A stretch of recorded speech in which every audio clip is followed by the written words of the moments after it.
Hilda ne bougea pas, son souffle resta suspendu entre ses lèvres, figé dans l'air saturé de poussière et de moisissure. L'ombre au-dessus d'elle frémit, l'homme rat penché au travers du trou du plafond, ses yeux rouges luisants d'une avidité inquisitrice. Ses griffes s'agrippaient aux poutres décomposées, son museau frémissant à la recherche de l'odeur de la peur. Elle savait qu'un seul mouvement trop brusque pouvait déclencher une réaction instinctive chez la créature. Chausemelle peut parler? Peut-être Chausemelle trop stupide bête, oui. Alors Chausemelle va mourir. Mourir, mort, tranché, coupé. Hilda serra les dents, elle n'avait pas d'issue. Derrière elle, le couloir exigu s'étirait en une succession d'ombres malsaines. Devant elle, l'assassin Skaven la surplombait, ses griffes raclant le bois vermoulu dans une menace implicite. Et quelque part, dans l'obscurité, les démons rampaient toujours, leurs voix aiguës glissant sur la pierre comme une pluie de murmures venimeux. Alors, elle choisit le seul chemin encore accessible, en avant. Dans un mouvement fulgurant, elle projeta son corps en avant, en traversant la distance qui la séparait du Skaven dans un éclair de métal. Sa hache fendit l'air, visant la gorge du rat, mais l'assassin était plus rapide. Il se laissa choir du plafond dans une roulade sifflante, échappant de justesse à la lame qui mordit le bois dans un craquement sec. Idiote folle, les Skaven sont rapides, trop rapides pour Chausemelle stupide. La silhouette du rat bondit, sa dague crantée fendant l'espace dans un arc meurtrier. Hilda n'eut que le temps de pivoter sur elle-même, évitant de justesse un coup mortel, mais une douleur brûlante lui lacéra le bras gauche. Elle grimaça, sa peau fendue suintant d'un filet de sang chaud. Elle tenta alors une contre-attaque, frappant d'un revers brutal, mais le Skaven esquiva encore, bondissant en arrière avec la souplesse d'un félin. Sa queue claqua contre le sol, trahissant une excitation malsaine. Il se jeta à nouveau sur elle, la lame en avant, mais cette fois Hilda l'attendait. Plutôt que de tenter d'esquiver, elle recula d'un pas, feintant une faiblesse, avant d'abattre sa botte cloutée en un coup vicieux sur le genou du rat. Celui-ci poussa un cri strident en titubant, son corps pris de spasmes incontrôlables. Mais avant qu'Hilda ne puisse achever son adversaire, une nouvelle menace se manifesta, ou plutôt une ancienne, et les ombres bougèrent. Le murmure moqueur des démons s'intensifia, emplissant l'espace comme une vague invisible. Hilda sentit à nouveau la pression surnaturelle sur sa peau, une caresse glaciale qui s'infiltrait dans ses os. Elle tourna lentement la tête par-dessus l'épaule du Skaven en reculant, et elles étaient là. Leur visage inhumain la fixait avec une curiosité narquoise, leurs lèvres déformées en des sourires moqueurs. Toujours en train de courir, toujours en train de fuir. Mais ça n'est plus seul que scellé et sa queen. Bruyant, agaçant, ennuyant. L'une d'elles leva une main et une onde de magie iridescente se forma dans sa paume, pulsant comme un cœur malade. Hilda ne réfléchit pas, elle bondit sur l'homme rat, le saisissant par une poignée de sa fourrure souillée. Filch ne comprit pas immédiatement ce qui se passait. Une seconde plus tôt, il jubilait à l'idée de trancher cette chose femelle stupide, et l'instant d'après, il était projeté en avant, ses pattes griffues raclant le sol dans un mouvement désordonné pour stabiliser sa chute. Son museau heurta l'une des abominations avant que son corps ne s'écrase contre la seconde, déclenchant une réaction instantanée. Le babillage moqueur des créatures s'interrompit net, le contact du Skaven contre leur chair distordue provoquant un frémissement irrégulier, un tremblement involontaire dans leur physionomie fluctuante. Puis, dans une torsion grotesque, leurs traits changèrent à nouveau. Leur attention se détourna aussitôt d'Hilda, se focalisant sur le rat qui s'agitait dans leur forme sinueuse. Filch, paniqué, chercha à bondir en arrière, mais il était coincé entre leurs corps, qui, à présent, commençait à s'enrouler lentement autour de lui, comme une marée inquisitrice. Filch, pas aimé ça, pas du tout, non. Ses griffes tranchèrent dans le vide, tentant de repousser ces choses qui n'avaient ni véritable chair, ni substance. Mais chaque coup semblait simplement être absorbé par leur forme floue, leur texture oscillant entre la vapeur et une consistance plus ou moins malléable. Hilda ne perdit pas de temps. Profitant du répit, elle fit volte-face et s'élança à travers le couloir sans se retourner. Peu importe ce qui pouvait arriver à ce rat, ce n'était plus son problème. Tout ce qui comptait à présent, c'était de s'éloigner de ces créatures avant qu'elles ne se recentrent sur elle. Mais alors qu'elle atteignait la porte défoncée, en bout de couloir, un cri strident retentit. Pas question possible, Filch puissant fort, oui, pas mourir ici, non. Dans un éclair de rapidité désespérée, le Skaven avait fait ce que seuls les siens savaient faire à la perfection, survivre. D'un mouvement frénétique, il avait extrait une minuscule sphère verdâtre de son harnais, la brisant dans un claquement sec contre le sol. L'instant d'après, une violente explosion d'énergie mal canalisée et de volutes pestilentielles illuminèrent le couloir, projetant une onde d'éclat instable dans toutes les directions. La fournaise, dans la main des horreurs, enflamma le gaz et une bourrasque de flammes verdâtres déferla autour de lui, dévorant l'air dans un crépitement malsain, et les démons furent pris au dépourvu. Leurs corps vacillèrent face à la douleur, rétrécirent, se contractèrent dans une série de spasmes incohérents. La mutation sauvage, engendrée par les dégâts du globe de poison Skaven, affecta leur nature chaotique, les forçant à se tordre dans des directions qu'elles-mêmes ne semblaient pas comprendre. Et dans cette anarchie de flammes et de chair mutée, Filch couina. Non, non, non, non, pas comme ça, pas comme ça! Le Skaven était pris dans la combustion de sa propre attaque et se débattait comme un forcené, agitant ses pattes de manière incohérente au milieu des flammes vivantes qui étaient devenues les deux horreurs bleues. Heureusement, la pression de ses geôliers se détendit dans le même temps et il roula sur le sol dans un concert de couinements, son pelage partiellement roussi, mais toujours bien vivant. D'un bond, il se redressa et jeta un regard furieux dans la direction qu'avait prise Hilda, sifflant entre ses dents. T'es pas joué? Non, non, pas chose qu'on jette, pas objet idiot. Mais la jeune femme était déjà loin de ses velléités de vengeance, et derrière lui, les feux follets hystériques se mettaient à rire sans contrôle.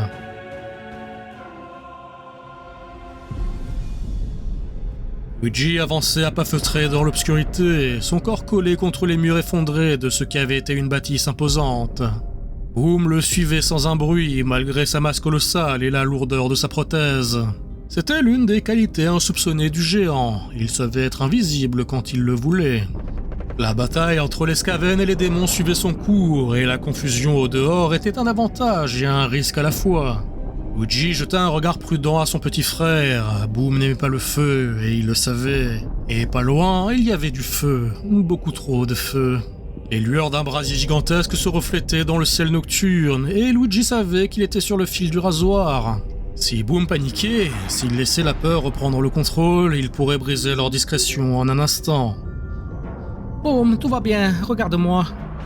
Le colosse détourna lentement les yeux du spectacle céleste et fixa son frère d'un regard incertain. Boom pas aimé. Je sais, mon grand, mais on va partir d'ici, d'accord? Tranquillement, mais il faut que tu m'écoutes. Il posa une main sur l'avant-bras énorme de son petit frère, pressant doucement pour ancrer son attention sur lui.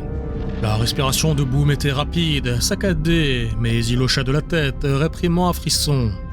Ils progressèrent alors à travers les ruines, longeant une allée où les gravats étaient entassés en monticules irréguliers. Les bruits de la bataille continuaient dans la rue principale, mais ils diminuaient à fur et à mesure qu'ils s'en éloignaient. Luigi ne comprenait pas ce qui avait déclenché ce carnage, mais cela lui importait peu. Ce qui comptait, c'était qu'ils en profitent pour se faire oublier. Et tant pis pour l'opportunité manquée de se faire un peu d'or. En cet instant, son objectif était de rejoindre au plus vite les baraquements de la garde du Corbeau. Mais un hurlement strident retentit alors, suivi d'une explosion verdâtre qui illumina brièvement la nuit. Boom tressaillit violemment et Luigi dut s'agripper à lui pour l'empêcher de reculer d'un pas trop bruyant. Le Tiléen fit alors volte-face, la main sur la garde de son épée. Soudain, le bâtiment à leur flanc explosa dans un dégagement de débris et de gravats et la silhouette massive d'un homme rat colossal apparut. Relk prit un moment pour observer sa foreuse à moitié détruite et maculée d'icors démoniaques. Il la laissa tomber à terre, se rendant compte qu'elle ne lui serait plus d'aucune utilité, et son regard asymétrique se posa sur les deux Tiléens dans un grognement hagard.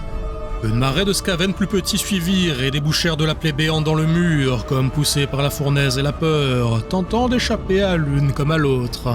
Il y eut un moment de silence gêné, tandis que les deux groupes se fixèrent mutuellement de stupeur. Et alors, l'un des hommes rats s'écria. « Je reconnais eux, ça être chose hommes qui ont combattu Phil chez les Skaven. Eux doivent être humiliés morts, oui, oui. Luigi, petit raton pas être copain? Non, mon grand, mais alors vraiment pas.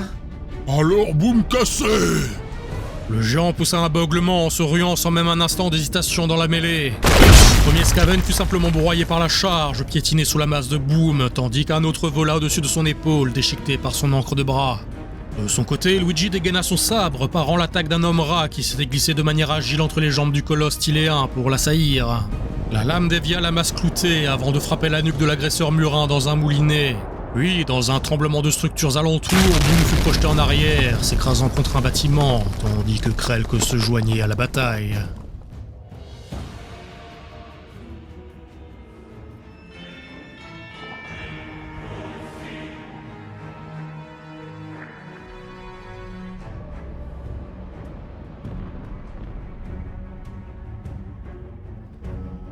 Le fracas des armes et les cris bestiaux des Skaven résonnaient dans la ruelle, tandis que Luigi et Boom faisaient face à une marée grouillante d'hommes rats.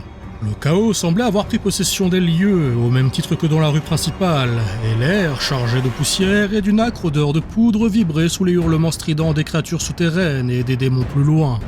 Ils étaient cernés, pris au piège dans un flot incessant de vermine aux yeux luisants, choisissant un combat qui leur paraissait plus aisé. Pourtant, Luigi tenait bon, son sabre tranchait l'air et la chair avec une précision chirurgicale.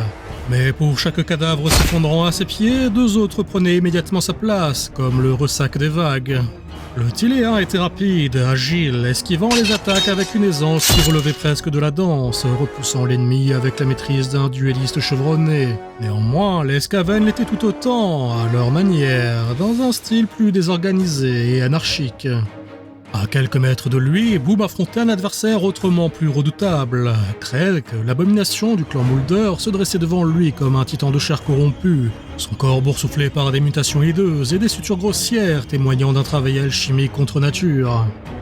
Le géant Tiléen serra le seul point qu'il possédait, son regard, d'ordinaire candide, n'exprimant plus qu'une rage pure. Son esprit simplet savait que ce combat ne se résoudrait pas en quelques coups.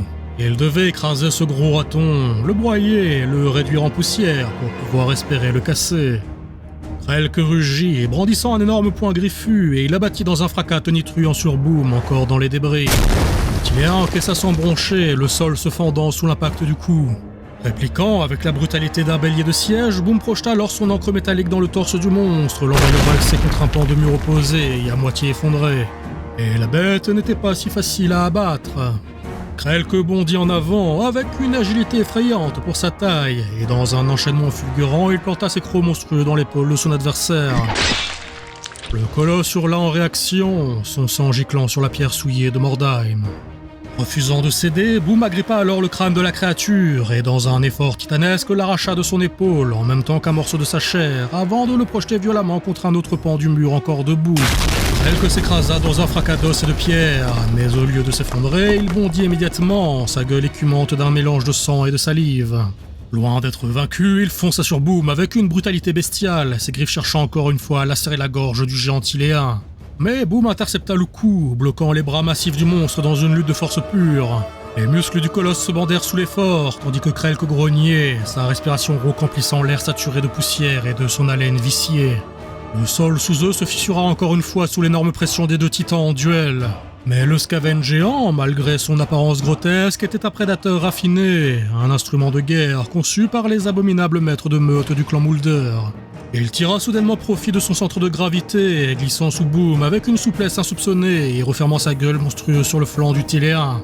La douleur explosa dans le corps du colosse, mais au lieu de reculer, Boom poussa un rugissement titanesque et leva son bras d'acier, abattant son encre de métal sur le dos du Skaven muté avec la force d'un bélier.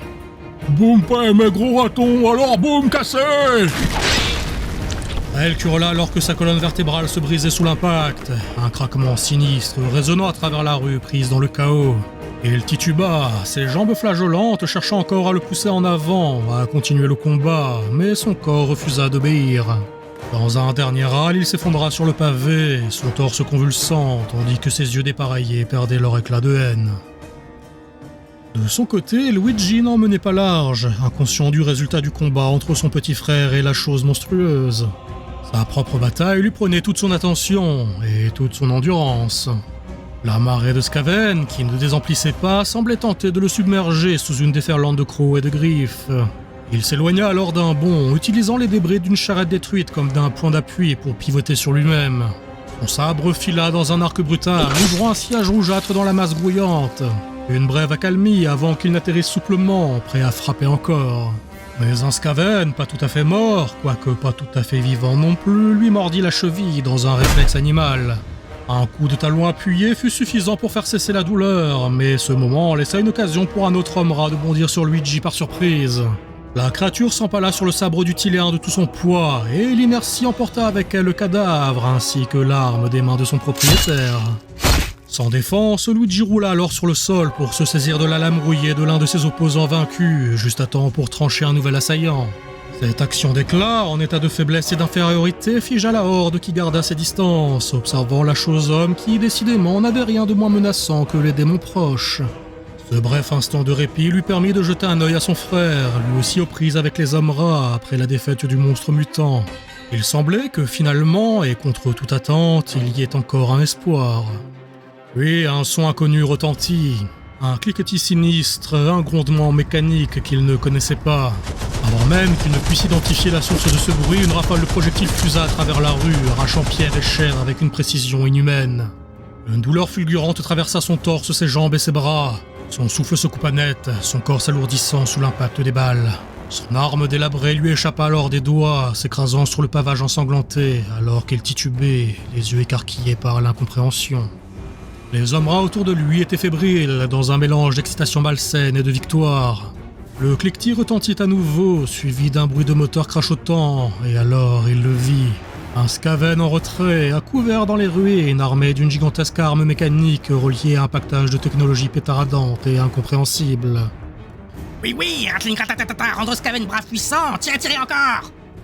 À ce monstre, l'une des créatures envers le porteur d'armes était emplie d'une jubilation que Luigi ne put s'empêcher de trouver pathétique malgré ses blessures et son sang qui continuait d'abreuver le sol. Il était déjà parti quand la seconde salve acheva de l'équarrir dans un tonnerre d'explosions, de chair, de boyaux et de machineries instables. Boom tourna la tête vers lui, il vit ce qu'il reste de son frère s'effondrer, et pour la première fois depuis des années, il sentit quelque chose se briser en lui. Une fissure profonde, irréparable, un hurlement muet qui déchira son âme. Luigi! Le cri déchira la nuit, un rugissement de douleur qui fit trembler même les Skaven. Boom n'entendait plus rien d'autre que le battement sourd dans son crâne, un bourdonnement assourdissant d'une rage incontrôlable. Il se jeta dans la masse ennemie comme la force de la nature qu'il était, écrasant, déchirant, pulvérisant tout sur son passage. La mitrailleuse tenta de pivoter vers lui, mais d'un bond titanesque, il l'agrippa et l'écrasa sous son angle, réduisant l'arme et son cerveau en un amas de métal tordu et de chair éclatée. Mais les Skaven ne se laissèrent pas aller à un nouvel accès de peur. Exaltés par l'odeur de sang et de mort provenant de leur ennemi, la horde se rua sur Boom dans un concert de couinements et de morsures. La multitude de vermines escaladèrent le corps du géant de toutes parts, sans que celui-ci ne parvienne à dégager ses cavaliers plus vite que leurs compagnons ne les remplaçaient. Néanmoins, alimenté par la rage et la tristesse, le colosse ne céda pas, fracassant Skaven après Skaven, sans se préoccuper de la masse d'ennemis ou de ses propres blessures. Cette fureur débridée provoqua un schisme dans le comportement des hommes rats, dont une partie hésita à poursuivre l'assaut, et une dispute violente éclata en périphérie du combat. Chose grande trop forte, Skaven mourir mort! Oh non, Skaven brave puissant, vous continuez à attaquer tuer! Toi d'abord, trop dangereux mort! Les créatures manquèrent d'en venir aux mains, mais la discorde fut clôturée lorsque l'un des hommes rats se dégagea de la foule de ses comparses pour aller tirer la solution de la mêlée contre les démons dans la rue principale. Boom continuait de lutter avec une frénésie décuplée par la douleur et la rage. Les Skaven le harcelaient de toutes parts, s'accrochant à ses membres massifs, plantant leurs griffes dans sa peau, mordant avec une férocité désespérée. Et il les écrasait par poignées entières, les balayant avec la force d'un taureau déchaîné, son encre réduisant leur corps chétif en pulpe sanglante. Mais ils étaient trop nombreux. Pour chaque rat qu'il pulvérisait, 10 autres grimpaient sur lui, s'agrippant à son dos, lacérant sa chair et déchirant sa peau en lambeaux. Il sentait leur poids s'accumuler, les griffes s'enfonçaient dans ses muscles, les crocs souillant sa peau de leur bave infecte. Et pourtant, il continuait de frapper, ses jambes chancelaient, son souffle devenait rauque et sa vision brouillée par le sang qui coulait de son front, mais il ne s'arrêtait pas. Il ne pouvait pas s'arrêter. Luigi n'était plus là, et il ne comprenait pas vraiment ce paradigme. Cela le plongeait dans une rage qu'il n'avait jamais connue, pas depuis qu'il avait cassé maman, lorsqu'elle avait battu son frère pour une bêtise qu'il avait lui-même commise. Boom ne comprenait pas la mort, pas vraiment, mais il comprenait l'absence, il comprenait la perte. Il pouvait ressentir instinctivement que quelque chose venait de lui être arraché irrémédiablement. Puis des couinements retentirent, des disputes, des sifflements, et un petit raton récalcitrant fut traîné de force dans la ruelle par les autres. Un petit raton avec des lunettes épaisses et des vêtements étranges. Mais aucun de ces détails ne focalisa l'attention de Boom plus que la machine infernale que portait le Skaven dans son dos, ni que le tube suintant de liquide inflammable qu'il tenait en main. Il hurla quelque chose dans sa langue sifflante et d'un coup sec il pressa le mécanisme. Une gerbe de feu s'échappa de l'arme, un torrent liquide et ardent qui se déversa sur la masse bruyante de Skaven et sur Boom lui-même. Le liquide ignifère embrasa tout sur son passage. Les hommes rats, pris au piège de leur propre arme, hurlèrent en se tordant sous les flammes, leur corps malingre se consumant dans des crépitements abominables.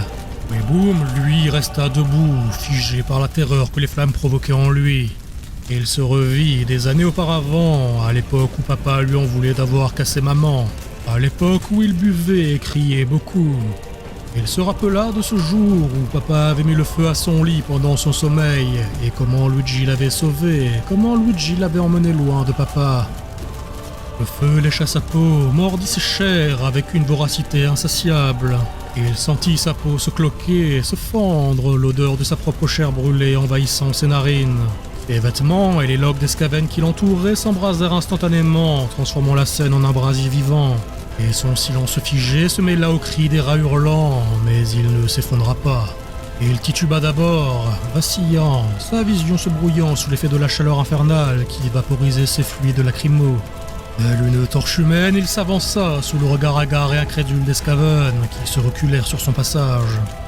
Dans un dernier effort, dans un ultime acte, il leva son encre incandescente et la battit sur le Skaven porteur du feu. L'arme s'écrasa sur le malheureux tétanisé de surprise dans une explosion de chair et de métal, pulvérisant le Skaven et son arme dans une gerbe d'étincelles et de sang. Alors les jambes de Boom fléchirent enfin. Il voulut parler, mais sa gorge n'était plus qu'un amas de viande carbonisée. Il leva une dernière fois les yeux vers le ciel obscur de Mordheim, là où la fumée noire s'élevait en colonne tourmentée. Il se souvint de Luigi, puis il s'écroula.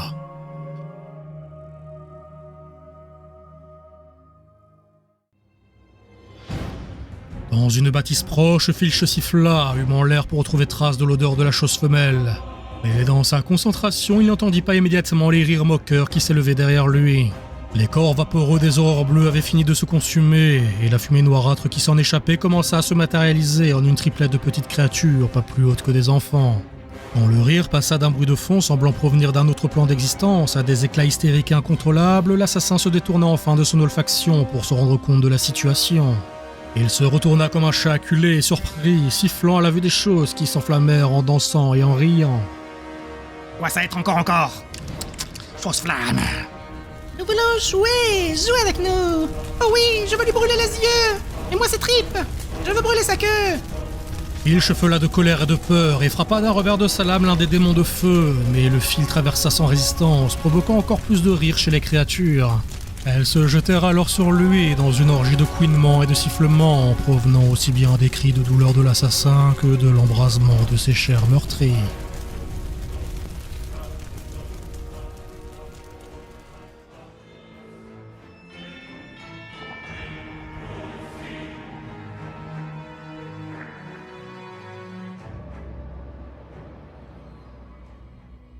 Erhardt ouvrit les yeux, l'esprit encore brumeux, bercé par le bruit de l'eau et l'odeur rance de la styre. La douleur lui vrillait les côtes et ses membres lui semblaient aussi lourds que du plomb. Cependant, il ne tarda pas à comprendre qu'il était porté, sans douceur, par quelqu'un d'inhabituellement proche du sol. Il reconnut aussitôt la silhouette trapue d'un nain et, dans un grognement à moitié étouffé, il tenta d'articuler quelques mots. « Ragor, qu'est-ce que... » « Tais-toi, Umogi, on n'est pas encore loin de la bataille. » L'ordre était tranchant, sans appel, mais Erhardt n'en avait cure. Son esprit dérivait encore entre les bribes éparses de souvenirs, la lutte contre les démonettes, la douleur lancinante sous ses côtes, l'odeur du sang, puis le vide. Combien de temps s'était-il écoulé ? Il scruta son environnement, constatant que seul Baragor et Maximilian l'accompagnaient, et une inquiétude sourde se répandit alors en lui. Luigi et Boom n'étaient pas là, mais surtout... Où est Hilda ? Il n'eut pas le temps d'obtenir une réponse. Baragor, en silence, le déposa sans ménagement contre le mur d'une bâtisse qui semblait moins torturée que les autres. Erhardt laissa échapper un râle douloureux, mais le nain, déjà, pestait dans sa barbe en observant les docks silencieux.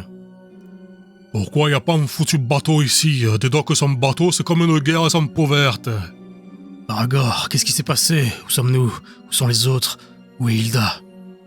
Ce fut Maximilian qui daigna répondre, non sans une certaine nonchalance. « Vous vous êtes effondré, hémorragie interne, ou peut-être hypoglycémie, oh, ou alors un mélange des deux. Non, c'était sûrement l'hémorragie, mais peu importe, je vous ai recousu, et plutôt proprement, si je puis dire. Quant aux Tiléens, ils ont décidé de partir de leur côté. Une très mauvaise idée, à mon humble avis. » Ça c'est sûr que le Fada il a fait du bon boulot, je pensais pas que tu t'en sortirais, Umogi, t'étais seulement amoché. Mais Erhardt n'écoutait déjà plus et il répéta Où est Hilda ? Un silence tomba, le genre de silence lourd et gênant qui annonçait rarement de bonnes nouvelles. Baragor et Maximilian échangèrent un regard, visiblement peu enclin à répondre. Le nain passa alors une main dans sa barbe, l'air soudainement mal à l'aise. On sait pas. Elle est partie faire diversion quand les Tagoraki ont déboulé au milieu des démons, et après ça a été la pagaille. Les chances de survie dans de telles conditions sont, relativement faibles.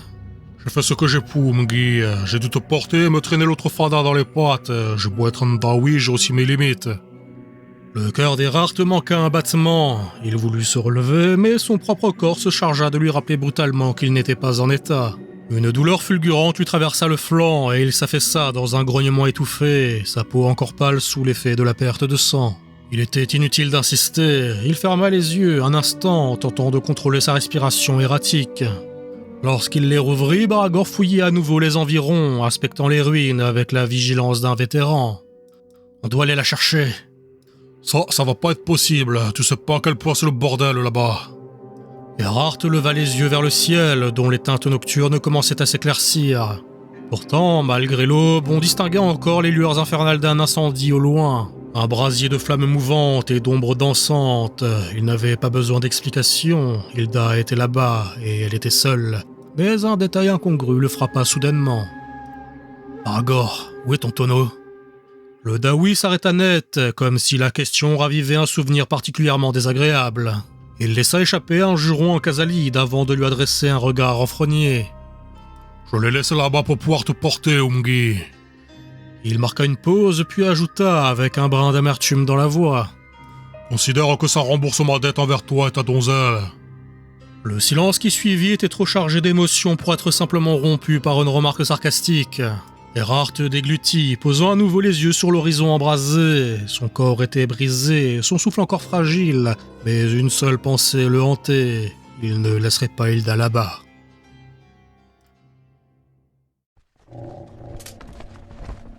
Véronica marchait en tête de sa sinistre procession, ses pas aussi assurés que ceux de ses suivants étaient traînants. Derrière elle, Morbach s'efforçait tant bien que mal de maintenir le rythme imposé par sa maîtresse, ce qui, compte tenu du fait que ses tibias n'avaient plus connu la moindre once de muscle depuis plusieurs décennies, relevait d'une certaine forme d'exploit. Cette ambiance était pesante, et pas seulement à cause du cortège cadavérique qui avançait d'un pas saccadé. L'air du matin charriait les relents âcres d'une nuit de carnage, mêlant la cendre, le sang séché et la charogne aux effluves déjà putrides des morts vivants. Les forces de la vampire n'avaient pas chômé non plus. À peine avaient-elles quitté le manoir qui leur servait de quartier général, niché non loin de l'hôtel de ville, qu'elles avaient été prises à partie par une engeance démoniaque hétéroclite. Certains des adversaires étaient si bouffis de corruption qu'ils faisaient passer les zombies de Véronica pour des modèles de fraîcheur, tandis que d'autres, écarlates et hérissés de muscles hypertrophiés, arboraient une soif de sang qui n'avait rien à envier à la sienne. La confrontation avait été brève, violente et surtout irritante. La colère était encore visible sur les traits de la marquise. Elle n'avait ni le temps ni la patience de s'attarder sur de telles futilités, et Morbach balbutia alors d'une voix hésitante. « Maîtresse, sans vouloir critiquer vos choix en matière de vitesse de marche, pourrions-nous ralentir un peu ?» Véronica ne prit même pas la peine de répondre. Elle leva vaguement la main et, d'une simple torsion des vents de magie, insuffla une vigueur surnaturelle dans les membres décharnés de la liche. Morbach tituba, ses mouvements devenant aussitôt plus fluides, plus vifs, bien qu'il ne parut guère apprécier la sensation. Peu importait, elle avait d'autres préoccupations en tête.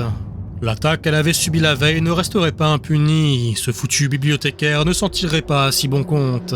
Elle comptait bien le retrouver, lui briser chaque os du corps, puis le ramener à la vie, et recommencer encore et encore, jusqu'à ce que sa colère s'épuise. Un brusque arrêt de la marquise figea aussitôt la colonne de morts-vivants derrière elle. Pas un mot, pas un ordre n'avait été nécessaire. Les cadavres réanimés et dociles comme des pantins s'immobilisèrent instantanément en miroir d'elles-mêmes. Morbach, moins réceptif à la discipline, sursauta en trébuchant légèrement avant de s'empresser de glisser une question inquiète. « Oh, grande dame, vous semblez perplexe.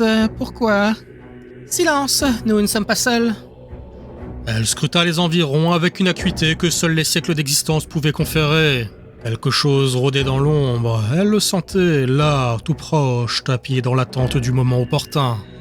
Son instinct, affûté par une non-vie entière de manigances et de complots, lui soufflait que l'attaque était imminente, et elle ne se fit pas attendre.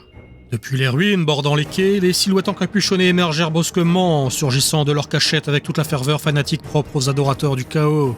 Mais s'ils avaient espéré prendre leur cible par surprise, ils déchantèrent vite. Avant même que le premier cultiste n'ait pu bondir sur ses proies, un carreau d'arbalète siffla et vint se ficher dans sa gorge, tiré avec une précision clinique par l'un des squelettes. Le corps s'affaissa en gargouillant, remplacé presque aussitôt par un autre fanatique, mieux protégé, car brandissant un bouclier couvert de symboles impies. L'embuscade se mua en une escarmouche chaotique. Les combattants se dispersèrent alors rapidement dans les docks, transformant le lieu en un champ de bataille anarchique où chaque coup porté creusait un peu plus le fossé entre la vie et la mort. Morbac, fort peu à l'aise avec la violence, recula instinctivement, préférant se réfugier dans le sillage de sa maîtresse. De là, il s'affaira à canaliser ses dons nécromantiques, relevant avec méthode les morts qui s'effondraient au fil des combats, grossissant peu à peu les rangs de leur armée. Véronica, elle, observait la scène avec un détachement presque ennuyé. Tout cela manquait d'efficacité, d'élégance, de panache, mais surtout de vitesse. Morbac, continue d'entretenir l'appel de Vanel. Je vais écourter ce simulacre d'affrontement. Sans attendre de réponse, elle s'avança d'un pas tranquille vers le cœur de la mêlée. À peine ses ennemis remarquèrent-ils sa silhouette féminine qu'ils s'élancèrent vers elle, persuadés de tenir une proie facile, pauvres fous qu'ils étaient. Le premier groupe n'eut même pas le temps de comprendre ce qui lui arrivait. D'un geste vif et précis du poignet, Véronica ouvrit les veines de ses assaillants à distance, tirant leur sang hors de leur corps en minces filets écarlates qui jaillirent de leurs pores déchirés. Le liquide vital se suspendit un instant dans l'air au-dessus de la mêlée, comme hésitant entre deux réalités, avant de retomber en une pluie morbide sur les pavés.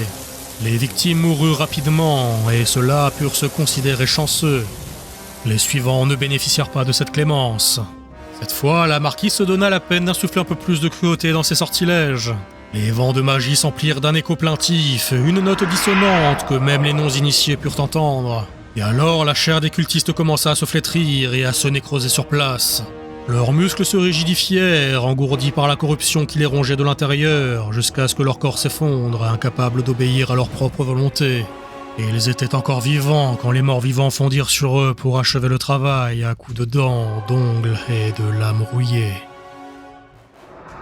À quelques rues de là, Maximilian leva soudainement les yeux vers le ciel.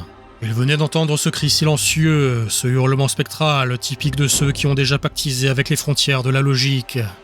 Aragorn, lui, n'y prêta aucune attention, sa nature naine le rendant fort peu sensible aux manifestations ésotériques. Je pense que nous devrions partir sans vouloir vous commander. Le ton du savant fou était d'un calme déconcertant, mais son expression trahissait une certaine nervosité. Une nervosité qui, pour une fois, paraissait tout à fait justifiée.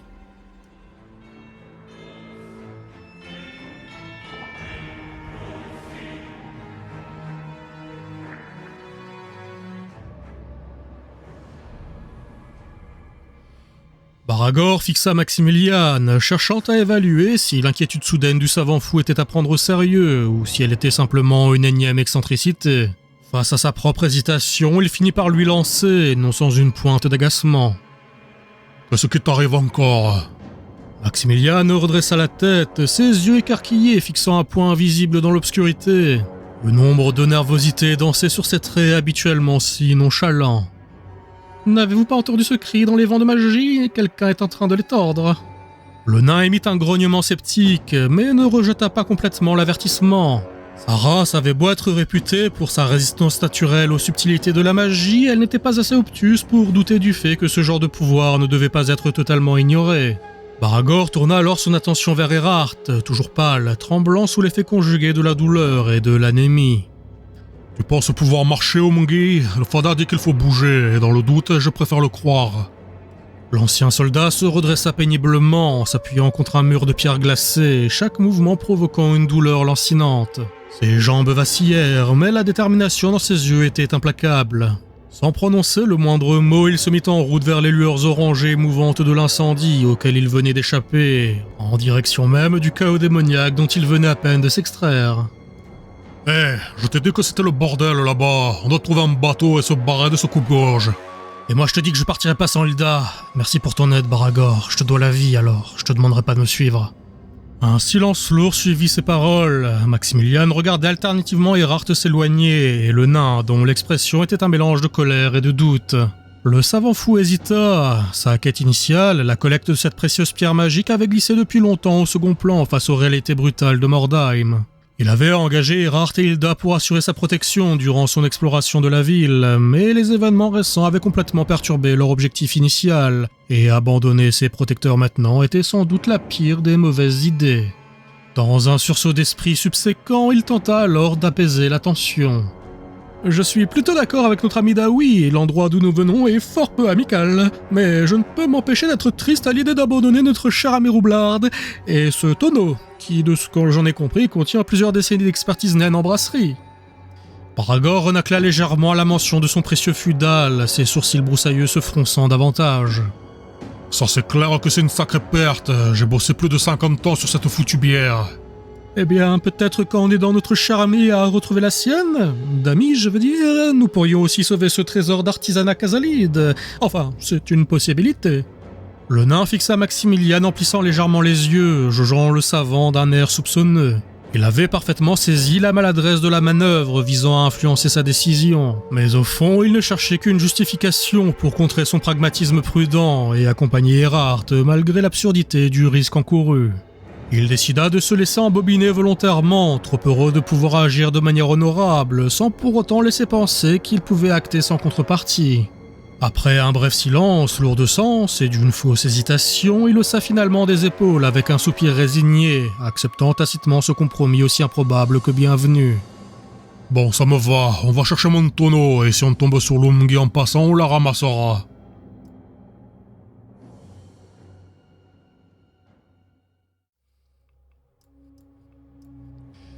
Hilda ouvrit les yeux brusquement, le souffle court, envahi par un instant de panique en se demandant où elle se trouvait.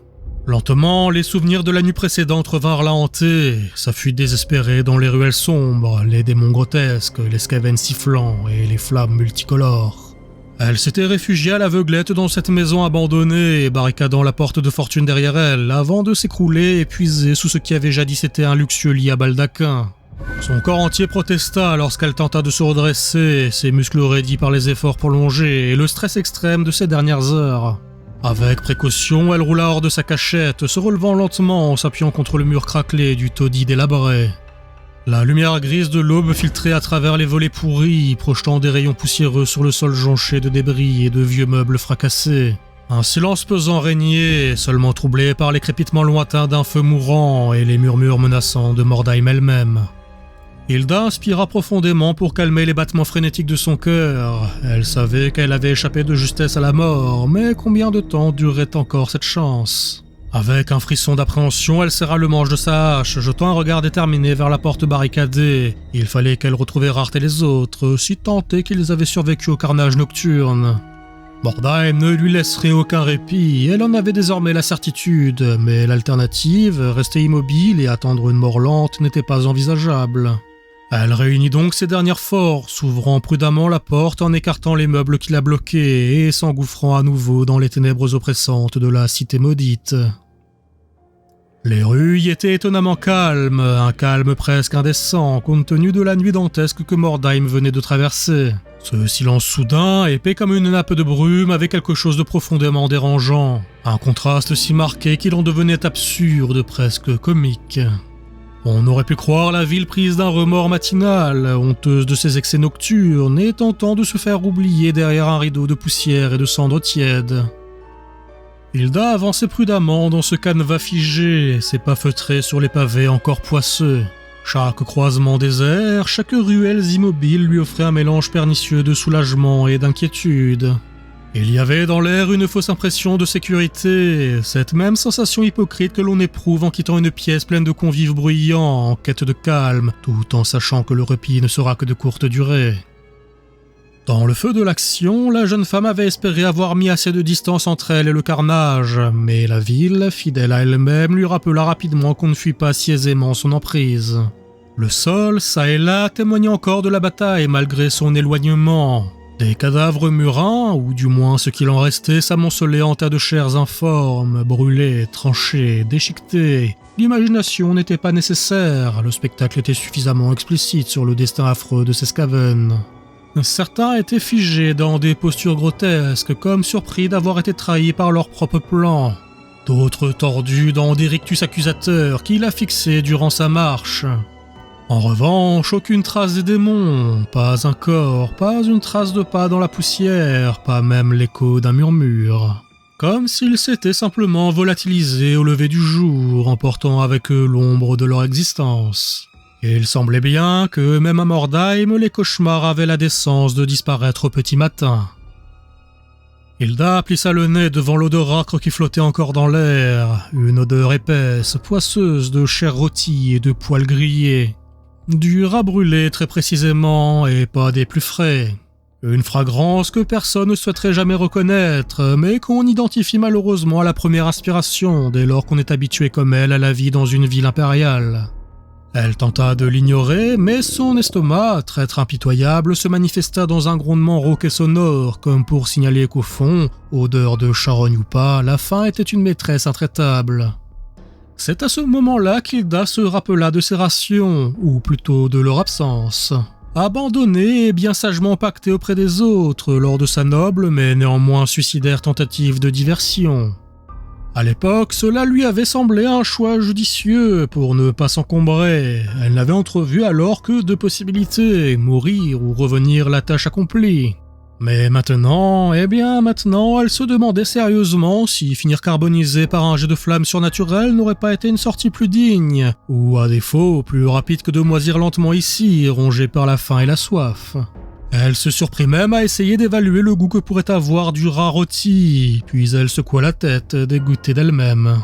La jeune femme poussa un soupir, mais pas un soupir tragique de grande héroïne accablée par le destin, non. Juste un souffle las, usé, celui de la fatigue, de la faim et d'une ville maudite lui rappelant que l'héroïsme est rarement accompagné d'un petit déjeuner.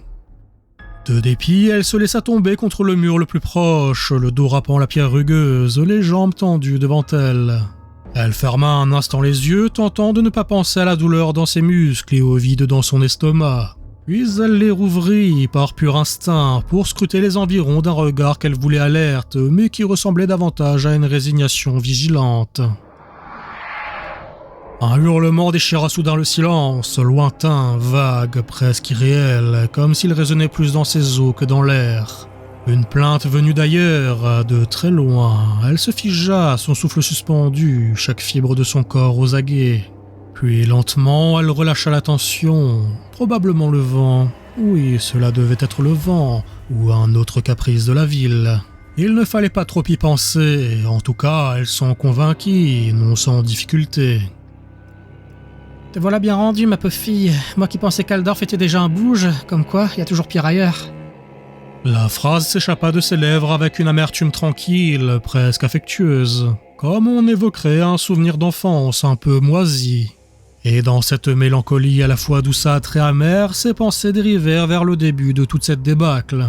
L'incendie de leur commerce, la promesse de ruine, le regard froid du baron von Steinhausen exigeant son dû, comme si la cendre encore fumante dans leur gagne-pain ne l'intéressait que pour sa valeur comptable. Puis le chantage à peine voilé qui les avait poussés sur les routes. Toute cette cascade de décisions et de compromissions semblait maintenant faire un écho grotesque au brasier de la nuit dernière. Une boucle vicieuse de feu, d'avidité et de malchance. Elle aurait certainement ri d'une telle ironie si elle en avait eu la force.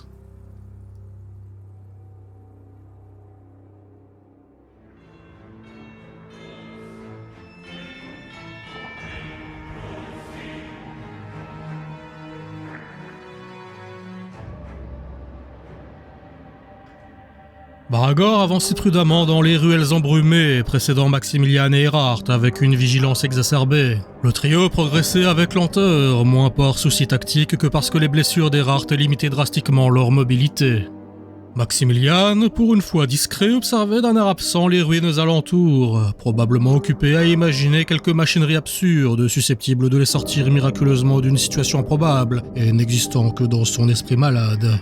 Baragor préféra ne pas l'interrompre dans ses pensées, n'ayant aucune envie de l'inviter dans une conversation incompréhensible et proportionnellement irritante. Ils n'avaient parcouru que quelques rues lorsque des cris se firent entendre devant eux, bientôt suivis d'un martèlement de pas effrénés. Le nain se mit aussitôt en garde, brandissant son pistolet à poudre, mais il fut rapidement dépassé par plusieurs silhouettes encapuchonnées qui filèrent à côté d'eux sans même leur accorder un regard.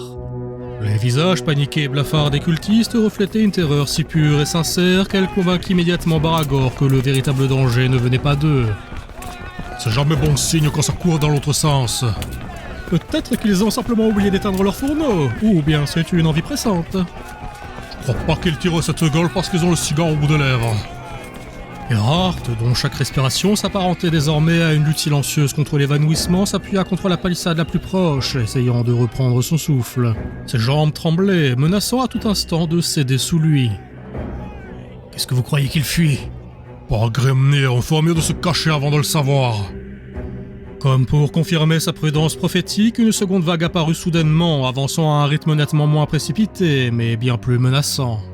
Une procession macabre s'avançait depuis la pénombre, menée par une silhouette féminine au mouvement étrangement gracieux et entourée par une garde d'honneur composée exclusivement de cadavres ambulants et de squelettes armés. Maximilian, soudainement soulagé pour quelconque raison, émit un soupir.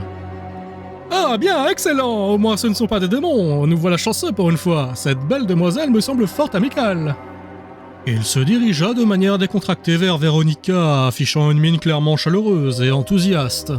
Mais avant qu'il n'ait pu réagir davantage, un projectile fendit l'air avec un sifflement sec. Un choc sourd suivit aussitôt, et Maximilian vacilla, le regard étonné, un carreau profondément fiché entre les yeux. Sans un cri, sans même une grimace, il bascula lentement en arrière, heurtant le sol avec la raideur d'un mannequin. Baragor grogna un juron en casalide, tandis qu'Erhardt, dans un sursaut désespéré, tira son épée malgré les tremblements incontrôlables de ses mains. Mais le geste fut vain, à peine eut-il levé son arme qu'une douleur cuisante traversa son corps meurtri. Sa vision se brouilla, ses membres le lâchèrent, et il s'effondra à genoux sur les pavés humides, vaincu par son propre corps plus sûrement que par n'importe quel adversaire. Baragor ouvrit le feu sans se poser de questions, fracassant le crâne d'un squelette dans une gerbe d'os. Mais il n'eut pas le temps de faire bien plus, car d'un geste de la main, la jeune femme au teint pâle balaya l'air devant elle, désarmant à distance le nain avec une extrême facilité. Puis, dans une imitation malaisante de son compagnon humain, Baragor fut projeté à genoux par la puissance magique de Véronica. Cette dernière émit alors un renâclement surpris. Elle avait senti une sorte de résistance au moment d'asservir les membres de sa cible, comme si sa main était passée d'un seul coup de l'air à l'eau, ralentissant son geste. La vampire renforça sa prise en serrant le poing et des dizaines de mains spectrales à l'apparence squelettique jaillirent de terre pour figer sa proie. Elle l'observa alors avec une curiosité détachée, presque clinique. « Intéressant, ce ne sont pas des cultistes. Regarde, Morbach, un nain. Voilà qui est peu commun en Ostermark, qui plus est à Mordheim. » Vous avez raison, ô puissante maîtresse de la nuit, c'est si intriguant. Baragor, maintenu au sol par la dizaine de mains squelettiques, lutta inutilement en grognant des insultes inaudibles, tandis que la vampire se redressait lentement, contemplant le corps immobile de Maximilian d'un air vaguement déçu. Elle se tourna ensuite vers Erhardt, ce dernier sur le point de rendre l'âme. Celui-ci ne parlera plus, mais celui-là est encore vivant, quoique tout juste. Morbach, vois donc si tu peux faire quelque chose. Morbach, qui jusqu'ici s'était tenu respectueusement en retrait, approcha en boitant, affichant sur son visage desséché un air de concentration docile.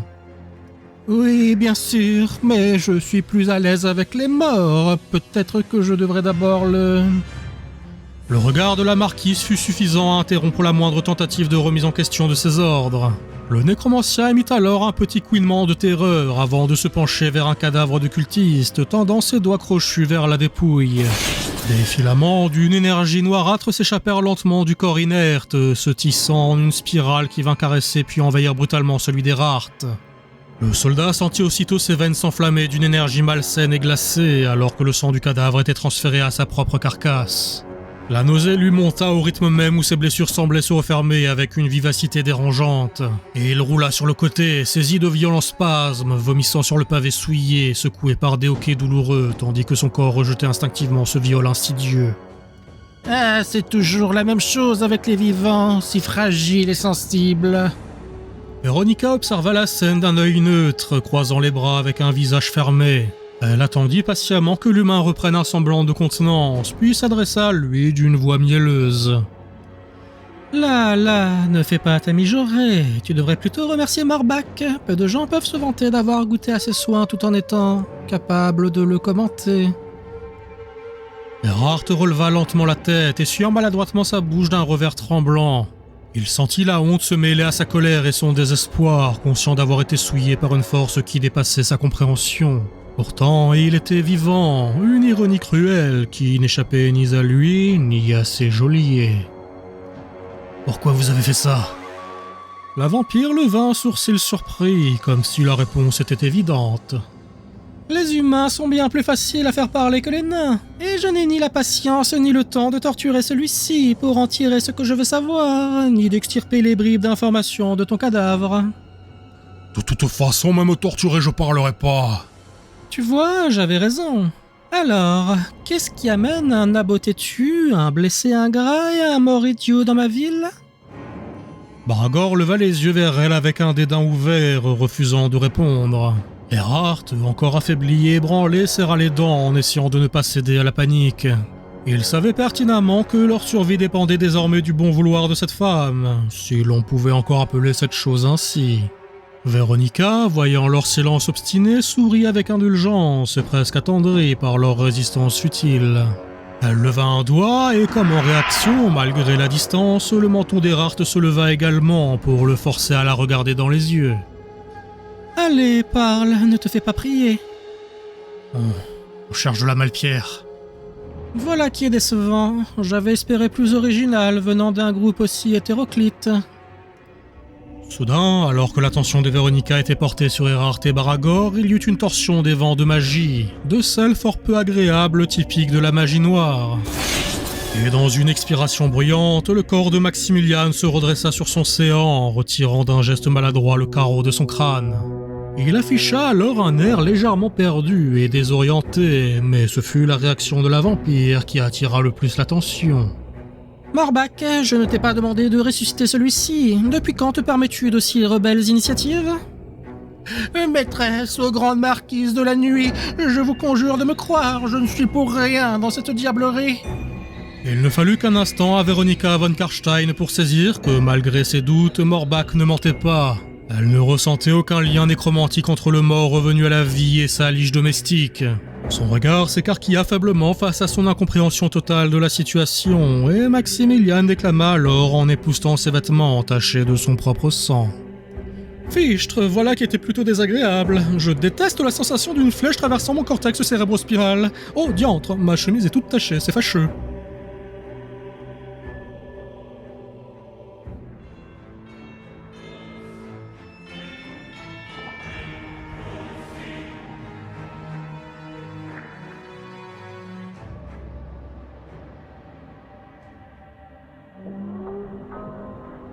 Hilda poursuivait sa route, tâchant d'ignorer la morsure croissante de la faim et de la soif.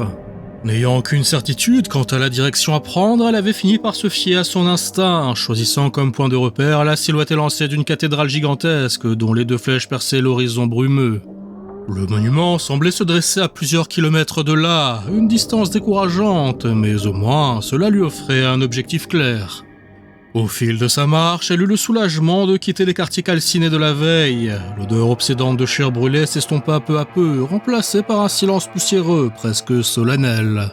Elle pénétrait désormais dans une zone épargnée par les flammes, où les façades noircies par le temps plutôt que par la chaleur cachaient encore des secrets, mais où l'air était au moins respirable. La chaleur résiduelle, mêlée aux fumées de la veille, lui avait pourtant laissé la gorge sèche comme du cuir. Ses lèvres fendillaient et son souffle court témoignait de l'implacable déshydratation qu'il a gagnée, et elle se surprit à regretter de ne pas avoir pris le chemin de la Styre, dont les eaux nauséabondes s'étendaient plus à l'est. Peut-être y aurait-elle trouvé un semblant de soulagement. Mais elle balaya bien vite cette pensée. Même mourante de soif, elle doutait d'un jour oser boire de cette eau grise qui serpentait au cœur de Mordheim comme une veine infectée. Non, il valait mieux s'en tenir au plan, celui qu'il s'était fixé avant que tout ne bascule, récupérer l'orbe du démon des mains des sœurs de Sigmar. Et dans une ville corrompue jusqu'à la moelle, où pouvait-on espérer croiser un ordre de fanatiques religieuses, sinon dans une cathédrale titanesque ? Le quartier qu'elle traversait, bien que préservé des flammes, portait cependant les marques d'un autre fléau, plus insidieux. Les murs, d'abord simplement fissurés et couverts de moisissures, semblaient se déformer subtilement à mesure qu'elle progressait, plus que ce qu'elle avait déjà pu voir. Les pavés sous ses pieds devenaient mous, spongieux par endroits, comme si la pierre elle-même s'était imprégnée d'une vie malsaine. Un filet visqueux, parfois verdâtre, parfois rougeâtre, suintait des jointures des bâtisses. Et Hilda ralentit le pas, une crispation sourde lui nouant les entrailles. J'ai la seule impression de pas être seul. C'était une impression vague d'abord, un murmure ténu dans le silence, le soupçon d'un pas qui ne lui appartenait pas, une présence à la lisière de son champ de vision. Elle se retourna brusquement à 2 reprises, mais rien, le vide, les ruelles tordues et les fenêtres béantes comme des orbites creuses. Cependant, l'ombre d'un doute avait germé dans son esprit et elle savait par expérience que, dans Mordheim, même les ombres pouvaient être dangereuses. Elle accéléra légèrement la cadence, tentant de se convaincre qu'elle se faisait des idées. Sa fatigue, sa fièvre peut-être l'auraient rendue paranoïaque. Mais à chaque détour de rue, chaque arcade effondrée, chaque porche trop noire, cette sensation revenait, rampante, poisseuse, comme un souffle dans son cou. Le décor lui-même semblait se liguer contre elle, ici une statue religieuse aux traits fondus, dont les yeux s'étaient changés en orifices béants suintant d'une matière noire. Là, un bassin à sec, dans lequel gisaient des cadavres d'oiseaux difformes, leurs plumes remplacées par des écailles humides.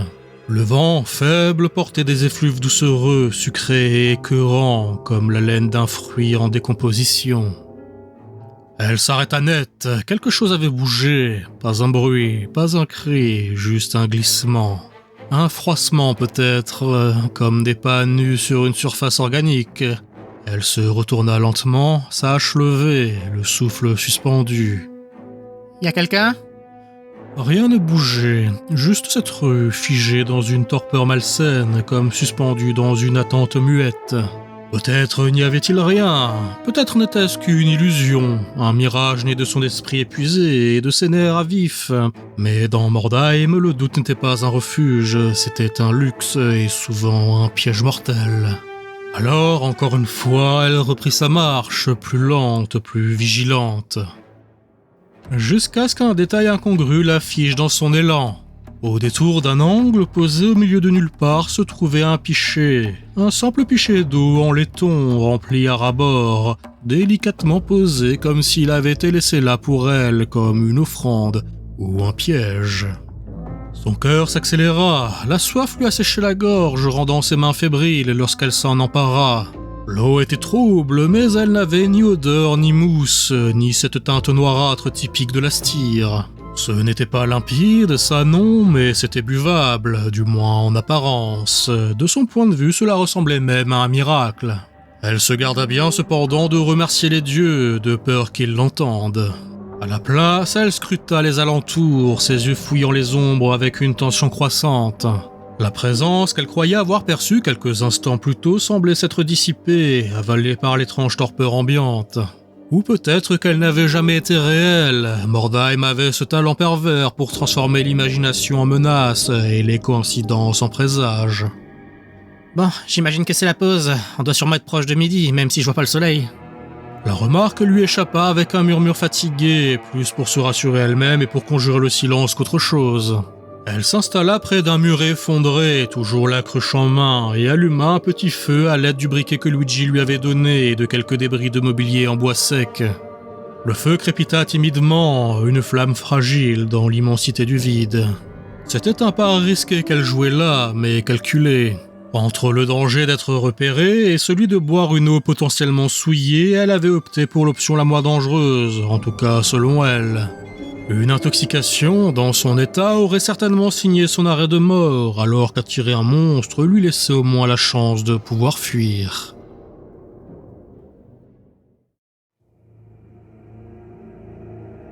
Loin de là, dans un recoin oublié de Mordheim, une assemblée sombre s'était réunie sur une place rongée par une corruption si profonde qu'elle avait infiltré jusqu'à la pierre elle-même.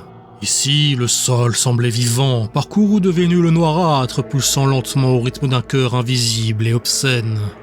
Au centre trônait autrefois une majestueuse statue représentant un ancien héros impérial, mais désormais cette figure gisait à terre, effondrée sous l'infamie des profanations dont elle avait été la victime. La pierre du héros avait été mutilée, ses traits burinés avec haine, ses bras fracassés, remplacés par des membres grotesques faits d'ossements et de chair amalgamée par une magie impie. Sur son visage, autrefois noble, des symboles blasphématoires avaient été gravés, tandis que son torse éventré exposait d'horribles entrailles ou brûlait des feux pâles aux teintes bleutées. C'était là, debout sur ce promontoire macabre, que se tenait l'archiviste. Drapé de robes sombres, son visage toujours masqué par un faciès ouvragé et baroque, il dominait ses fidèles avec une aura de commandement implacable. Il leva lentement les bras, et un silence pesant s'abattit immédiatement sur l'assemblée. Mes frères et sœurs, vous, élus des véritables maîtres de ce monde, contemplez la gloire infinie des puissances de la ruine. Voyez comment Mordheim, jadis symbole arrogant de l'orgueil humain, rampe désormais sous l'ombre miséricordieuse de nos seigneurs bien-aimés. Un murmure approbateur se répandit dans la foule, et l'archiviste poursuivit, sa voix gagnant en puissance et en fanatisme. Loués soient les dieux du chaos! Corne, seigneur du sang et de la guerre, nous appreuve des flammes de sa haine. Norgul, maître des pestes, nous enseigne à nous, mortels, l'inéluctabilité de notre déchéance. Slanesh, prince des plaisirs interdits, déchire les voiles fragiles de notre moralité mensongère. Mais aujourd'hui, c'est vers Tzeentch, l'architecte du changement, que nous nous tournons particulièrement avec nos âmes dévouées. Car nous sommes ses élus, et de ces élus, nous sommes les plus fidèles. L'archiviste écarta grand ses bras, semblant embrasser le ciel tourmenté au-dessus d'eux, où les nuages menaçants se tordaient sous l'influence de forces surnaturelles. Oui, Tzeentch, notre seigneur, notre père et notre guide. Lui seul comprend la véritable nature du destin, la toile complexe des intrigues cosmiques qui façonnent la réalité elle-même. Chaque goutte de sang versée, chaque cri de terreur, chaque âme dévoyée par nos actions renforce sa vision grandiose. Nous sommes les instruments de son infinie sagesse et de son éternelle malice. Car oui, je vous le dis, oui, le chaos, mes frères, est la seule vérité. Et seule la vérité peut nous défaire des chaînes de notre ignorance pathétique. Après cet éclat, l'archiviste baissa lentement la voix, prenant un ton plus intime, mais non moins menaçant, presque conspirateur. Et ceux qui refusent d'accepter cette vérité absolue, ceux qui s'accrochent désespérément à leur fausse lumière, à leur misérable foi en des dieux sourds et impuissants, ceux-là connaîtront un sort pire que la mort. Je vous le dis, Mordheim est le témoin vivant de cette vérité. Ne voyez-vous pas? Regardez autour de vous. Voyez comment la cité agonise sous les regards bienveillants de nos dieux. Voyez comment ces ruelles se tordent, comment ses habitants s'abandonnent lentement à la folie, et comment leurs corps subissent de délicieuses transformations, les rapprochant à leur insu de la perfection du chaos. Ils finiront tous comme nous, mais contre leur gré, et c'est en cela que vous leur êtes supérieurs. Un sourire cruel étira ses lèvres sous le masque, perceptible même dans son timbre. Nous sommes le futur, mes frères, nous sommes le changement incarné, cette incarnation même de la volonté du prophète aux 1000 yeux. Préparez-vous, car bientôt le monde entier connaîtra la même glorieuse révélation que Mordheim, et nous serons les oriflammes qui porteront la parole de notre maître jusqu'aux confins du vieux monde. Loué soit Tzeentch, loué le changement! On lui apporta alors une femme qui l'attrapa par les cheveux avant de la forcer à se mettre à genoux. Cette dernière, terrorisée et exposée dans une nudité n'ayant aucune autre raison que son humiliation, se mit à se débattre et à gémir. Mais il mit un terme à ses suppliques en l'égorgeant et en répandant ses fluides vitaux sur la statue souillée. Et il répéta alors, pris dans une extase malsaine. « Loué Tzeentch, loué le changement, loué les dieux du chaos !» La foule, transportée par son discours exalté, reprit en chœur ses dernières paroles, leur écho sinistre résonnant longtemps dans les ruines maudites de la cité des damnés. Mais loin de cette allégresse morbide, le bibliothécaire observait la scène d'un regard neutre. Sa seconde vue à la fois captivée par les flammes dansantes et par les fils du destin qui se tendaient en quelques lieux proches autour d'une âme inconnue. La volonté de son maître était à l'œuvre, bien qu'il ignorât encore en quoi.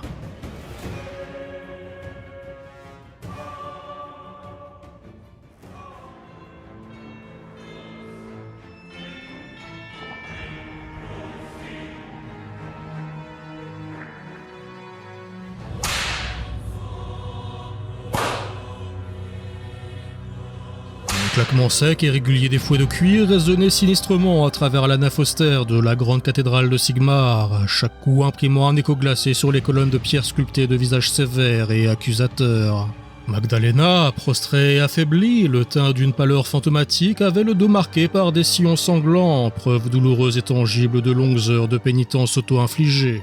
Ces novices, le visage empreint d'une inquiétude qu'elles n'osaient exprimer ouvertement, alternaient leurs coups avec une précision méthodique et douloureuse, chaque frappe exacerbant leur malaise plus que celui de leur supérieur. Et lorsque Magdalena mit enfin fin à cette litanie sacrificielle, un silence pesant enveloppa le groupe, chacune retenant son souffle devant l'incertitude palpable du moment. La voix hésitante d'une novice rompit alors ce silence avec une crainte mêlée de respect. « Ma sœur, le rituel est-il terminé ?» Magdalena, les yeux fermés dans une expression de concentration intense, sembla chercher profondément en elle une réponse à une présence invisible mais oppressante. Son corps mutilé demeura immobile pendant un instant de malaise supplémentaire, puis elle parla. « Quelque chose perturbe mes prières, je sens l'influence croissante du grand ennemi. » L'anxiété grandissante des novices était palpable, leur regard échangé témoignant de la gravité des paroles de la chanoinesse. Magdalena ouvrit lentement les yeux, leur éclat contrastant avec l'état lamentable de son corps. Une sœur supérieure demanda alors. « Que devons-nous faire? L'orbe du démon est-il menacé ?»« Je l'ignore, mais nous ne saurions tolérer la moindre interférence dans notre communion avec Sigmar. Organisez une expédition. Je veux que vous trouviez la cause de cette mécréance crasse et que vous la réduisiez au silence. » La sœur hésita, observant avec inquiétude les blessures terribles infligées volontairement à sa supérieure, et elle finit par oser timidement. Et vous, ma sœur ? La chanoinesse, ignorant complètement ou ne percevant tout simplement pas l'inquiétude manifeste de sa subordonnée, répondit avec une résolution froide et implacable. Je vais continuer mes prières et le don sacrificiel de ma douleur envers Sigmar.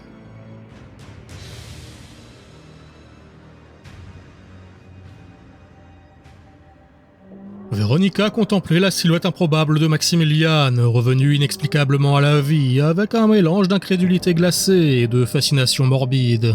L'impossible venait de se produire, mais l'homme était visiblement plus préoccupé par l'état de ses vêtements que par la gravité de son retour. Il épousseta méthodiquement son manteau, comme s'il venait de trébucher sur une pierre et non de défier les lois fondamentales de la mort.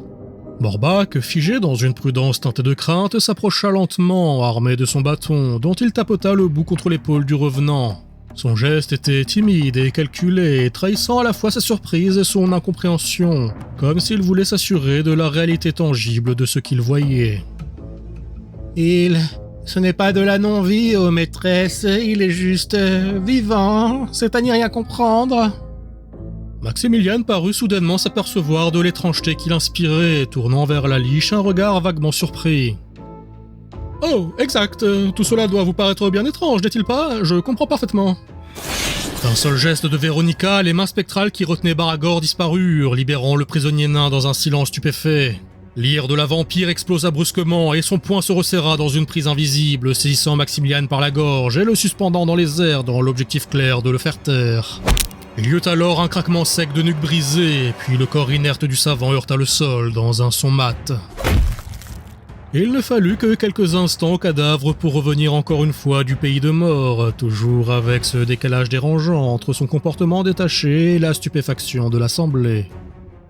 Mazette, voilà une magie bien redoutable. Ce côté obscur de votre personne est fascinant. Vous pouvez le faire avec l'autre main aussi ? La voix glaciale de Véronica trancha l'air comme une lame, la colère propre à la perte de contrôle étirant ses traits habituellement froids et distingués. « Qu'est-ce que tu es, monstre ? Parle !» Le terme de monstre dans la bouche de Véronica paraissait pour le moins ironique, voire déplacé. En vérité, qui d'une noble de la non-vie, prédateur nourri du sang des vivants et commandant des armées de cadavres, ou d'un érudit au comportement absurde capable de revenir d'entre les morts avec le détachement d'un homme quittant sa sieste, était le plus monstrueux.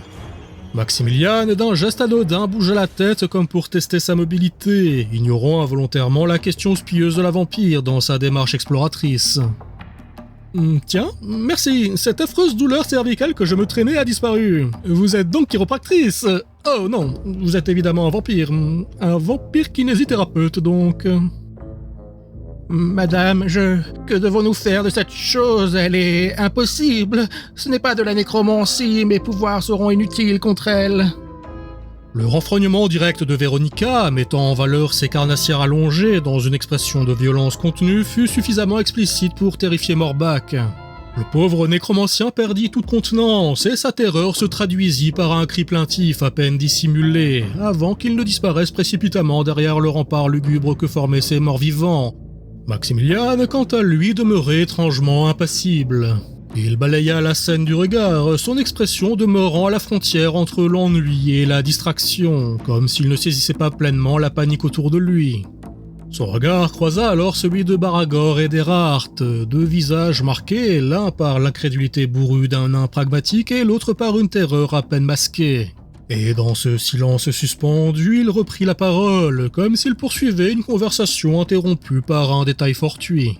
« Ah oui, je crois que je vous dois des explications. » Le savant laissa planer encore un instant de doute, non pas par volonté calculée de maintenir le suspense, mais parce que, dans son esprit égaré et erratique, il ne parvenait tout simplement pas à organiser ses pensées de manière cohérente. Le décalage entre son attitude désinvolte et l'ambiance pesante accrut la dissonance du moment. Chaque seconde, son mutisme involontaire intensifiant l'absurdité de la situation, figé dans un mélange de sidération, d'incompréhension et d'inquiétude croissante de la part de ceux qui l'entouraient. Eh bien, en fait, cela va vous surprendre, mais je ne peux pas mourir. L'énoncé, balancé avec le ton solennel d'un savant révélant un secret d'État, mais que tout le monde avait déjà intégré, provoqua l'explosion d'un Baragor, qui, fidèle à son caractère, craqua le premier, exaspéré de voir un Maximilian rompre le silence pour n'y insérer qu'une évidence.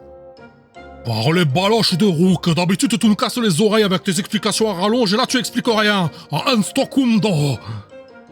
Encore une fois, la vampire, agacée par l'incongruité de la scène, arracha Maximilian du sol d'un geste brusque, l'enserrant dans la poigne invisible de sa magie. Il fut traîné dans les airs comme une marionnette indolente, jusqu'à ce que son visage se retrouve à quelques centimètres à peine de celui de la mort vivante. Véronica l'observa de près, son regard perçant scrutant la moindre trace de tromperie ou de secret enfoui. Un instant, elle s'attela même à le flairer, comme si l'odeur pouvait révéler ce que ses sortilèges ne parvenaient pas à comprendre, et cela ne manqua pas de faire réagir l'intéressé. « Ma chère, voyons, pas en public, j'en suis tout émoustillé. »« Je sens l'odeur de Malpierre autour de toi, mais ce n'est pas cela. Cette odeur de magie noire, ce n'est pas non plus du dard, c'est plus primaire. » Certes, ce n'est pas un sortilège, mais je comprends votre surprise. J'ai moi-même été particulièrement étonné le jour où j'ai constaté cette malédiction. C'était un Königstag, il me semble. Je m'en souviens parce que je suis tombé dans ce puits, et c'était le même jour où l'empereur Mandred a été assassiné. D'ailleurs, ça me fait penser que j'ai passé un long moment dans ce puits, et j'ai oublié de rendre son livre de cuisine à Camilla. Une nouvelle fois, la stupeur s'inscrivit nettement sur les traits de Véronica, mais aussi sur ceux d'Erhardt, dont le visage pâlit d'une révélation trop vaste pour être immédiatement assimilé. Seul Baragor, ignorant des subtilités de l'histoire impériale, demeura impassible, sans saisir toute la portée de ce qu'il venait d'entendre. Véronica desserra sa prise d'un geste rapide, presque réflexe, et recula d'un pas. Sa silhouette, pourtant imposante et sûre d'elle-même, quelques instants plus tôt, trahissait désormais une hésitation mêlée de crainte et d'un dégoût instinctif face à l'anomalie qui se trouvait en face d'elle.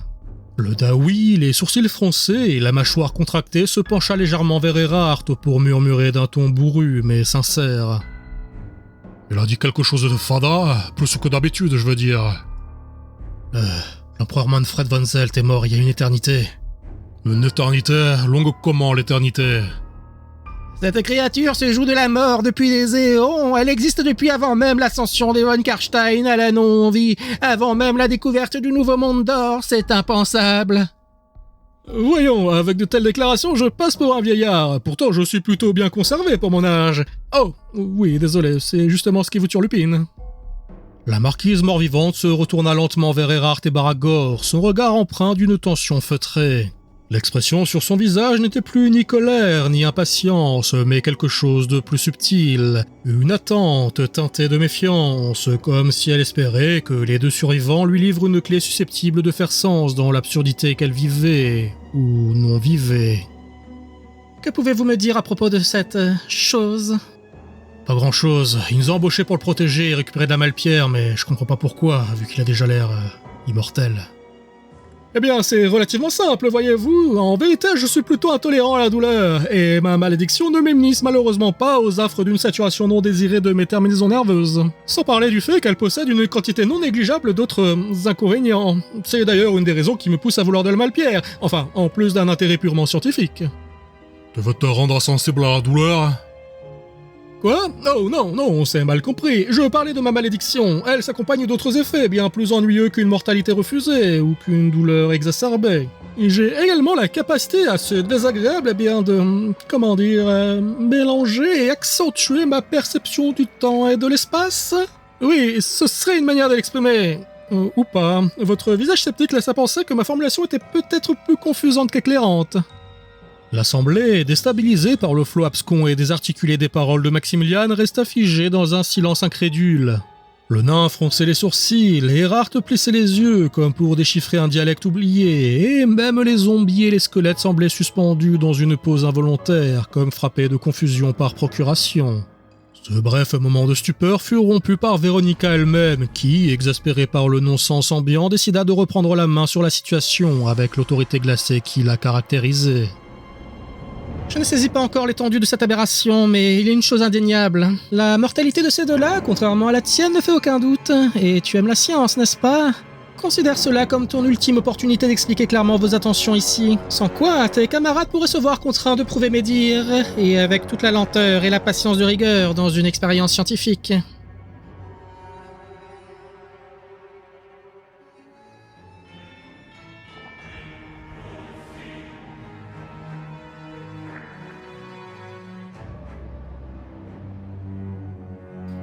Après la frénésie sanguinaire du sacrifice et l'élan fanatique du discours prononcé peu auparavant, le contraste avec le huis clos austère dans lequel conversaient les deux sorciers avait quelque chose de profondément dérangeant. Le silence y était presque sacrilège, épais, alourdi par des mots tus. L'archiviste, figé dans une posture contemplative, affichait une expression trouble, et il avoua enfin presque à contre-cœur. « Je n'ai rien perçu, mon maître. » Ta seconde vue est encore balbutiante, mon apprenti, et ta perception de la trame infinie des destins est à l'image de ton rôle en son sein. Je vous présente mes excuses pour mon arrogance, je saurai rester à ma place. Le bibliothécaire s'approcha alors d'une fenêtre au montant dévoré par les moisissures, son mouvement glissant à peine perceptible, comme s'il flottait plus qu'il ne marchait. De l'autre côté des carreaux, la foule de cultistes se livrait encore à ces délires rituels, mêlant orgies sanglantes et invocations hurlées avec une ferveur qui confinait à la folie. Il les observa longuement, sans émotion apparente. Le grand architecte tisse quelque chose que je ne parviens pas à nommer. Si nous voulons réellement accomplir son dessein, il nous faut d'abord le comprendre. Savoir en quoi cette anomalie pourrait menacer nos plans, ou peut-être les servir. Qu'attendez-vous de moi, mon maître? Va, emmène autant de pions qu'il te sera nécessaire vers le nexus de cette torsion dans la trame des possibles. Déplie-la, explore-la, déchiffre ce qu'elle masque, et rapporte-moi ce qu'elle peut nous offrir. Et pour le rituel? Ne t'en soucie pas, les sœurs jouent leur rôle comme prévu, et je veillerai moi-même à l'acte final. Maintenant, pars et ne me déçois pas.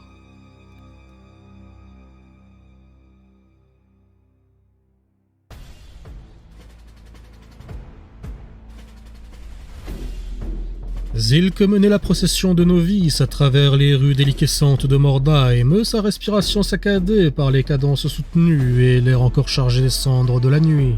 Des relents de suie et de fumée étouffaient les ruelles, traces persistantes d'un brasier récent qui avait déchiré le silence morbide de la cité maudite. En vérité, rien d'inhabituel dans ce charnier perpétuel qu'était devenu Mordheim depuis la chute de la comète à deux queues. Magdalena leur avait désigné plutôt la direction du point d'origine de la perturbation qu'elle ressentait dans ses prières. Un nœud, avait-elle dit, une déchirure dans l'harmonie spirituelle, dans sa connexion avec Sigmar. Mais Zilk, malgré sa ferveur intacte, était empreinte de doute, incapable de saisir la nature exacte de ce qu'elle cherchait.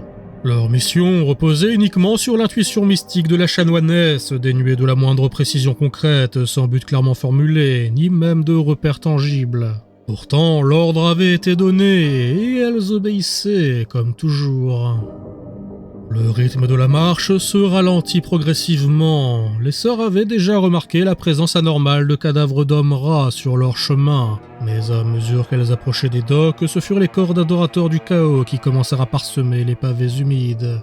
Leur disposition grotesque évoquait moins une bataille rangée qu'une exécution brutale, et une novice en queue de formation finit alors par rompre le silence, sa voix empreinte d'inquiétude. Ma sœur, ces seilles de la ruine ont été fauchées par la sorcellerie. Je le vois aussi de mes yeux. Restez vigilante. Il est un mal en ces lieux qui menace même les sbires du grand ennemi. Tandis que les sœurs Sigmarite continuaient leur avancée prudente, le son d'une conversation fut porté par l'air moite, indiquant à la troupe qu'elle n'était pas seule. La fin d'une tirade froide et glaciale, emplie de menaces, s'enchaîna sur la voix d'un homme au ton précieux, semblant peu impliqué par les promesses sordides exposées un instant plus tôt. Mais ce fut pourtant ce qui retint l'attention de Zilk au moment où elle penchait la tête discrètement au coin d'un bâtiment pour observer la scène. Oh diantre, voilà une pression sur mes épaules bien inconfortable. Laissez-moi réfléchir. Je vous ai déjà exposé mes objectifs, mais il me semble que nous avions également comme but de trouver un bateau et une Hilda, Weinstock. Et oui, et bien sûr l'orbe du démon. Enfin, ce gros fragment de pierre magique, je veux dire. Vous savez, celui aux mains de ces religieuses.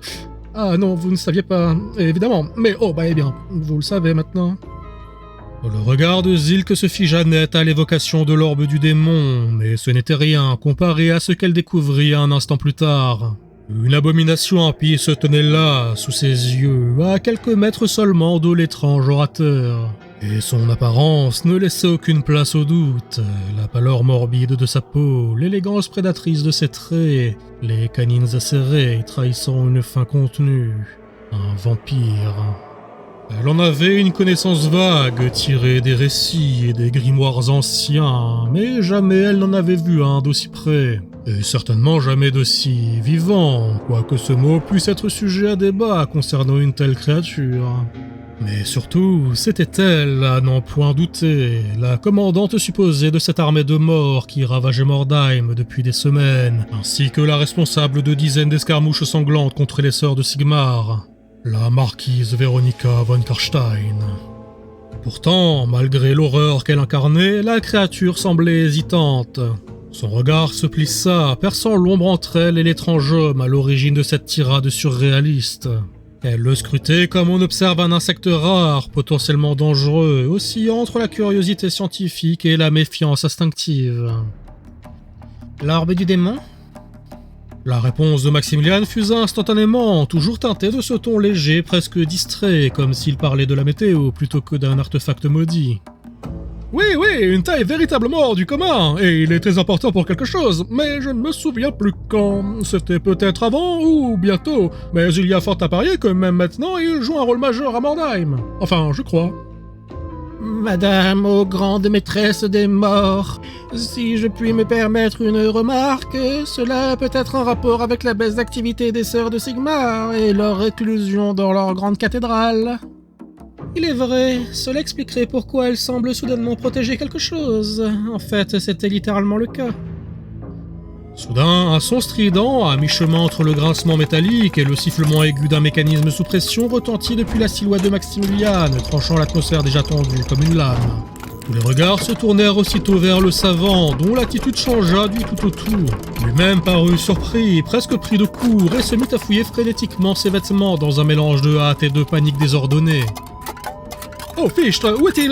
Veuillez m'excuser pour l'interruption, je suis d'une impolitesse. » Ses mains disparurent sous son long manteau élimé, qui l'écarta, retourna, souleva, comme s'il tentait de rattraper un insecte qui s'échappait de manière incontrôlable. Après quelques gestes agités, il plongea profondément les bras dans une doublure secrète, jusqu'à en extraire un petit objet étrange, impossible à identifier au premier regard. Il s'agissait d'une sorte de mécanisme hybride, un amalgame improbable de rouages scintillants, de microtubes à vapeur et d'éclats de malpierre faiblement luminescents, agencés avec une précision délirante. Le visage habituellement affable de Maximilian s'assombrit alors, trahissant une gravité inédite. Un sérieux qu'on ne lui avait connu que lors de l'apparition des démons. Oh non, mes aïeux, je crois que nous ne sommes pas seuls. Les yeux de Zilk s'écarquillèrent instantanément. Avaient-elles été repérées? L'idée la heurta de plein fouet, aussi brutale qu'inattendue. Était-ce cette machine impie, hérétique dans sa conception et saturée de magie dégénérée qui les avait trahis? Impossible de le savoir à cet instant, et de toute manière, le temps des spéculations était à présent révolu. Les ordres de Magdalena étaient sans équivoque, localiser et anéantir la source de la perturbation spirituelle qui souillait leurs prières. Et devant elle se dressaient non pas une, mais deux anomalies évidentes, un vampire au pouvoir manifeste et un homme à l'origine d'une magie hérétique et incompréhensible. Sans la moindre hésitation, Zilk poussa un cri de guerre clair et chargé d'une ferveur divine. Dans son sillage, les sœurs déferlèrent comme un flot de fanatisme armé, l'acier sacré frappant avec une précision surnaturelle. Leurs armes ointes s'enfoncèrent dans les rangs clairsemés de la non-vie, réduisant les cadavres animés en fragments d'os brisés et en lambeaux de chair putréfiés. Mais ce ne fut pas la seule attaque. À l'exact opposé de l'assaut Sigmarite, une autre force, tapie jusqu'ici dans l'ombre, se jeta elle aussi sur les morts, plus brutale, plus désordonnée, mais tout aussi dévastatrice. En une fraction de seconde, les armées de Véronica se retrouvèrent prises en étau, broyées entre deux marées d'ennemis surgis comme des crocs dans la chair d'un animal acculé. Le choc fut total. Morbag, pris de court, tenta désespérément de maintenir l'équilibre de ses sortilèges, mais la violence du carnage et sa propre panique eurent raison de sa concentration. La canalisation des vents de magie s'effondra en un instant, comme un filet d'eau s'échappant de ses doigts raidis par la peur. Et les derniers cadavres encore animés s'effondrèrent avec mollesse, privés de l'énergie sombre qui les alimentait, dans un fracas étouffé d'os et de cuir sec. Un silence presque irréel s'abattit un bref instant, le tumulte suspendu dans un temps gelé. Et lorsque la poussière retomba, que les râles expirés des dernières créatures se turent, la vue se dégagea enfin. Là, à découvert, au cœur de cette embuscade croisée, se tenaient désormais les nouveaux venus. Parmi eux, une silhouette imposante drapée de robes baroques se dégagea de la foule. L'archiviste observa la scène avec un calme clinique, puis émit un léger renaclement ironique. « Eh bien, ma foi, quelle surprise! Nous cherchions tant, mais voilà que nous trouvons encore plus. »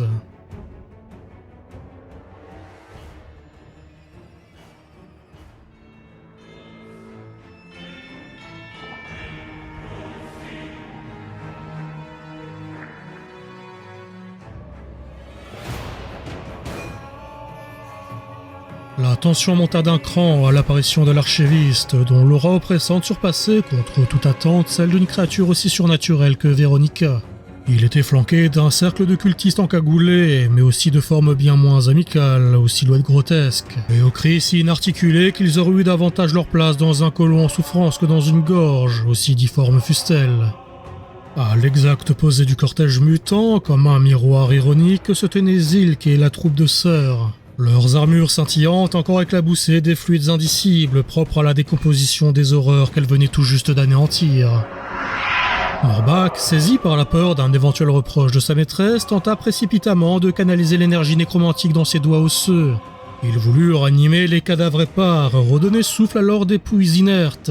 Mais les vents de magie s'évanouirent instantanément, balayés d'un simple geste désinvolte de l'archiviste, dans un mouvement à peine plus appuyé que celui qu'on ferait pour épousseter un meuble. La liche, prise de panique, se recroquevilla aussitôt derrière Véronica, émettant un couinement plaintif des plus disgracieux. « Nous sommes bien assez nombreux, inutile d'appeler plus de convives. Je préfère les réceptions plus intimistes. » Zilk, submergée par l'horreur d'un tel concentré d'hérésie, ne put contenir plus longtemps sa ferveur zélote. Elle explosa dans un ordre d'attaque envers ses sœurs et se rua vers les créatures impies qui saturaient la zone. Mais sa colère et sa charge ne rencontrèrent que des mains invisibles qui la plaquèrent au sol avec une violence rare, sans même savoir si ce fut le fait de la vampire ou du sorcier chaotique. Seule la robustesse de son armure lourde empêcha ses os de se briser comme des brindilles sous l'impact brutal de son corps avec le pavage. Voilà qui est mieux, il est toujours fâcheux d'être interrompu en plein milieu d'une conversation. Vous êtes la marquise Véronica von Karstein, je présume. Enchanté de faire enfin votre connaissance en personne. Véronica ne sia pas, sa posture était droite, souveraine, mais ses yeux ne quittaient pas l'inconnu, froids et acérés comme deux dagues sous la lune. Et à qui ai-je l'honneur ? Le sorcier inclina la tête dans un simulacre de révérence, sa voix s'enroulant dans l'air comme un murmure de velours. « Moi, je ne suis qu'un humble berger, guidant son troupeau à travers les affres de l'existence, mais quelques-uns me nomment l'archiviste, certainement en souvenir d'un temps jadis où mon esprit compilait encore la connaissance au lieu de la comprendre. » Son regard glissa alors, abandonnant Véronica pour se poser sur Maximiliane, toujours à genoux et absorbé dans les réglages frénétiques de sa machine ésotérique. Indifférent à l'échange autour de lui, il tripotait son engin étrange avec toute la hardiesse d'une personne pressée par le temps. Mais sans le moindre avertissement, l'artefact lui fut arraché des mains. Des filaments de magie iridescente s'enroulèrent autour de l'objet, le soulevant avec une douceur trompeuse. Et alors l'instrument dériva lentement dans l'air jusqu'à rejoindre l'archiviste sous le regard ahuri de Maximiliane, étonné comme un enfant voyant son jouet s'envoler de lui-même. Puis, sans éclat ni brutalité, ces pièces se détachèrent en silence, comme guidées par une volonté extérieure, et se mirent à léviter dans une chorégraphie lente et méthodique. Les composants gravitèrent un instant autour de son noyau central, un fragment de malpierre irradiant d'une lueur pulsante, presque organique. Et l'archiviste déclara, sans masquer un certain intérêt, quoique teinté d'un soupçon de dédain. « Voilà qui est des plus incongrus. » L'appareil se reconstitua aussitôt avec une précision mécanique impeccable, avant d'être renvoyé, cette fois avec force et brutalité, dans les mains de son propriétaire. Maximiliane, surpris, le réceptionna tant bien que mal et s'empressa de le fourrer dans son manteau, montrant les gestes fébriles d'un homme désireux de protéger un secret. Alors, Véronica, demeurée silencieuse jusque-là, intervint avec un calme tranchant. « Et vous n'avez encore rien vu de son incongruité, berger ?» Il est vrai, mais j'en vois bien assez. Plus que vous, à n'en point douter. Non loin de là, toujours à genoux, le corps engourdi par leur immobilité forcée, Rart et Baragor observaient la scène avec un mélange de sidération et de terreur contenue. La confrontation entre les deux monstres accaparait toute l'attention, et même les morts semblaient suspendus à ce duel feutré de volonté surnaturelle. Profitant de cet instant d'inattention générale, les deux compagnons se rapprochèrent discrètement l'un de l'autre, lentement, presque imperceptiblement, à la manière de deux prisonniers par trop lucides sur leurs conditions. « On doit se tirer de là, ça sent pas bon pour nous cette affaire. » « Je suis bien d'accord, mais tu vas faire ça comment, Mugi ? Bon, je peux peut-être résister à tout ce bordel magique, mais toi tu vas te faire réduire en bouillabaisse dans ce runk. Et puis à ce fada de Dozaki, qu'est-ce qu'on en fait ? Il nous a caché que c'est un monstre. » Et Rart hésita, le regard rivé sur Maximiliane qui, à quelques mètres de là, dissimulait sa machine comme un gamin pris la main dans le pot de confiture. « Je sais, mais il nous a sauvés, plus d'une fois, et d'une manière ou d'une autre, il est de notre côté, alors on peut pas juste le laisser là. » Le Daoui pesta, un grondement sourd roulant dans sa barbe, son nez frétillant de l'irritation facile propre à son caractère. Mais finalement, après quelques secondes de mutisme renfrogné, il hocha de la tête avec une résignation exagérée. T'es trop sentimental, Mungi, mais soit. Par contre, si je canne à cause de toi, je reviendrai te hanter pour te botter le cul, parole de Daoui.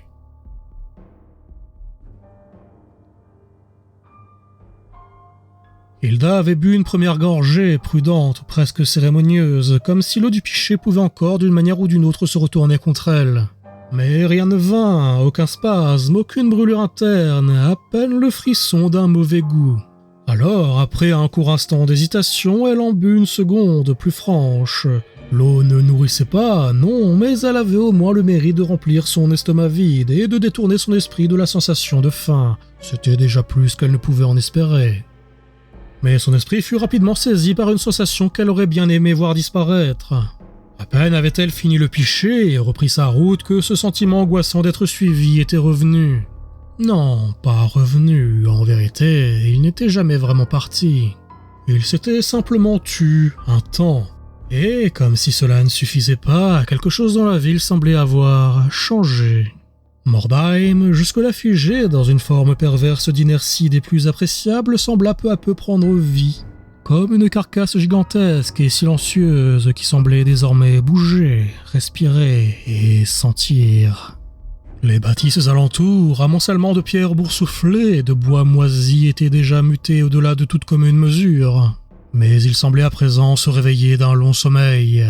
Les fenêtres, jusque-là orbites vides et noires, se virent affublées d'yeux géants injectés de sang qui roulèrent dans leur socle avant de s'agiter de manière erratique. Du moins, jusqu'à ce que le passage d'Hilda ne fixe leur iris sur elle, le temps de quelques secondes d'un regard intense et malaisant.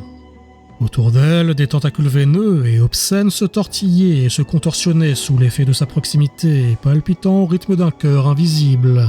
Elle eut plusieurs fois le réflexe de bondir en arrière, de peur de se faire saisir par ses appendices immondes, surprise par la soudaine vivacité de ses membres difformes, dont la simple texture lui rappelait des choses qu'elle préféra ne pas nommer. Bordel, ma grande, dans quoi tu t'es fourré? Merde, si je m'en sors, je promets de plus jamais escroquer personne. Une bonne petite réclandaire. Enfin, je dis ça dépend. J'aviserai. Elle continua sa route, se contraignant, non sans une bonne volonté motivée par son environnement, à rester le plus possible au centre de la rue, pour éviter au maximum les tentacules et autres mutations charnelles et vicieuses éructant des murs. Mais alors qu'elle progressait, les pas précautionneux au milieu d'un chaos en gestation, un murmure la glaça soudain. Une voix géniarde, tremblante, venue de nulle part et de partout à la fois, suintant littéralement de la pierre environnante. Elle semblait chargée d'une douleur sourde, d'une folie molle, comme si les mots eux-mêmes étaient empreints de souffrance. « Non, pas par là !» Hilda s'était stoppée net, cherchant du regard la source de l'avertissement, et ce fut son salut. Car à peine quelques secondes plus tard, une masse titanesque de chair corrompue tomba dans un bruit de succion et de boyaux à l'endroit précis où elle comptait s'engager. L'impact fit vibrer le sol sous ses pieds, et le croisement fut soudainement obstrué par ce qui ressemblait à un verre colossal, bardé de protubérances palpitantes, de mâchoires dentelées et d'appendices sans logique apparente. La chose se contorsionnait avec une lenteur visqueuse, déplaçant sa masse avec le bruit d'un charnier en fermentation. Son corps semblait s'égoutter sur les pavés, laissant derrière lui une traînée de mucus et de cailloux. La créature, immonde et pulsante, se tortilla comme pour enfiler sa carcasse molle dans la ruelle où elle se trouvait, et Hilda comprit, sans trop d'effort, que ce n'était pas un mouvement aléatoire. Sans un instant d'hésitation, mais non sans lâcher un juron, elle tourna les talons, poursuivie par la masse informe qui la suivait, dans le grondement de ses chairs comprimées entre les murs des immeubles. La fuite devint une course désespérée à travers le labyrinthe dégénéré des ruelles, mais Hilda sentait ses forces la trahir, sa sueur perlant goutte après goutte. Sa respiration devint rauque, brûlante, et sa vision commença à se brouiller sous l'effort. Puis, soudain, un son métallique, strident, inattendu, fendit le tumulte, un claquement comme celui d'une trappe. Elle tourna vivement la tête, et là, à quelques pas à peine, une plaque d'égout avait été sortie de son socle, oscillant encore lentement avant de finalement s'arrêter. Merde, je sais pas si c'est une bonne idée, mais c'est toujours mieux que de courir au hasard. Hilda se jeta dans l'orifice, juste au moment où la montagne de chair s'abattait sur son ancienne position, dans un fracas assourdissant de pierre, de viande et de fluide.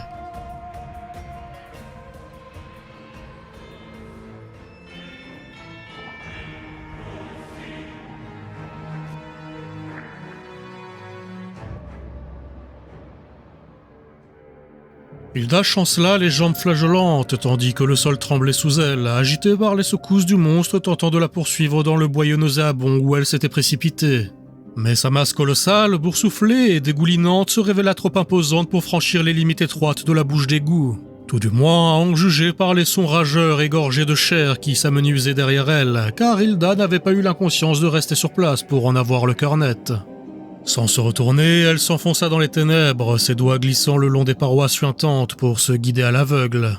Le passage étroit sentait la vase, la charogne et quelque chose de plus ancien, de plus fétide encore, comme un relent du chaos lui-même. Elle n'osa s'arrêter que lorsqu'elle estima avoir mis une distance suffisante entre elle et l'horreur précédente. Un sentiment rare et précaire de sécurité l'envahit alors, précaire, mais suffisant pour qu'elle songe enfin à retrouver une maigre visibilité. À tâtons, elle tira de sa ceinture son briquet, enclenchant le mécanisme grinçant à plusieurs reprises avant d'obtenir une flamèche hésitante. À la lueur vacillante, elle fouilla les alentours, retrouvant finalement quelques planches décomposées, à peine sèches, mais suffisantes pour sa nécessité immédiate. Arrachant alors quelques pans de tissu de sa tunique déjà en lambeaux, elle se confectionna une torche rudimentaire que le feu finit par embraser. À l'instant où la lumière dansa sur les murs alentours, Hilda regretta presque son geste. Le spectacle que lui révéla la lueur incertaine n'avait rien à envier à la folie qui régnait en surface. Si l'étreinte du chaos semblait plus discrète ici, elle n'en était que plus insidieuse. Les parois boursouflées luisaient d'une pellicule visqueuse et de lentes pulsations parcouraient les surfaces, comme si la chair du monde lui-même respirait dans l'ombre. Mais au moins ici, il n'y avait pas d'yeux pour l'observer, ni de ver géant pour la becqueter. Jetant un coup d'œil à ses pieds, elle leva sa botte d'un geste écœuré. La semelle s'était enfoncée dans une boue épaisse, brunâtre, exhalant d'une odeur abominable et ressemblant bien trop à ce qu'elle craignait pour ne pas l'être. Super, j'étais déjà dans la merde, mais au moins maintenant c'est officiel. Elle se retourna brusquement sur elle-même, la torche tremblante brandie devant elle en posture de garde. Le mouvement arracha un cri plaintif, rauque et étranglé, émanant d'une silhouette tapie dans l'obscurité. « Ah non, pas feu, nous être amis !» Cette voix, c'est toi qui m'as prévenu pour le verre. Hilda plissa les yeux, scrutant l'inconnu tremblant qui se protégeait tant bien que mal de la lumière de sa torche. Il semblait plus petit qu'elle, bien que cette impression fût sans doute due à la posture voûtée et recroquevillée qu'il arborait. Son visage demeurait néanmoins totalement dissimulé sous une large capuche miteuse, rongée par l'humidité et couverte de souillures indéfinissables. Lorsqu'il tendit une main tremblante en dehors de sa manche effilochée, Hilda ne put retenir un frisson. La chair de la créature était atrocement mutilée, couverte de cloques gonflées et brûlées, comme si la peau avait été ravagée par une maladie immonde ou une ancienne brûlure à l'apparence affreusement douloureuse. D'un doigt tordu et griffu, l'être désigna une direction quelque part derrière Hilda. Méfiante, elle tourna brièvement la tête sans comprendre, puis reporta son regard sur son étrange interlocuteur au moment où celui-ci s'exprimait. Sa voix, rauque et brisée, sembla forcer son passage au travers d'une gorge noyée de fluide, chaque mot semblant à la fois douloureux et laborieux. « Par là, objectif, but à toi, nous guide-toi, oui, oui. » Hilda hésita, ses instincts hurlant de se méfier. Quelque chose clochait. Pourquoi cette créature misérable cherchait-elle à l'aider? Comment savait-elle même ce qu'elle cherchait? Le soupçon l'envahit aussitôt, mais son immobilité semblait irriter son étrange guide qui émit une plainte faible, presque suppliante. Obéir, suivre, nous connaître le chemin, grande forteresse, pierre magique. Tu parles de la cathédrale de Sigmar? Oui, cathédrale, passage dans les terriers, nous connaître, promesse. La méfiance d'Hilda se renforça, tout en elle lui criait que c'était folie de faire confiance à cette créature frêle née de la crasse et de la corruption de Mordheim. Mais en même temps, quelle autre option avait-elle? Se débrouiller seule dans ce dédale cauchemardesque relevé du suicide, et si cet être disait vrai, s'il connaissait un chemin, alors elle serait encore plus stupide de passer à côté d'une chance de sortir de ce bourbier. Peut-être même d'une chance de s'approcher de son objectif sans attirer l'attention des autres horreurs qui hantaient la ville. Elle jaugea rapidement la situation, l'être paraissait chétif, maladif, à peine capable de tenir debout. S'il tentait quoi que ce soit, elle pourrait facilement le neutraliser ou le fuir, et mieux valait encore l'avoir sous les yeux que rôdant dans son dos. Bon, ok, ouvre la marche. Au fait, t'as un nom? Oui, nous avoir non, beaucoup non. Mais il ne développa pas davantage, se contentant de se détourner lentement pour commencer à avancer dans les profondeurs des égouts, ses pas glissant mollement dans la boue immonde. Hilda grimaça, ce n'était certainement pas l'idée la plus brillante qu'elle ait eue, mais ici, au cœur du ventre putréfié de Mordheim, c'était sans doute la moins mauvaise. D'un soupir fataliste, elle emboîta le pas à son guide improbable, la torche tremblante à la main, disparaissant dans les ténèbres saturées d'effluves pestilentiels.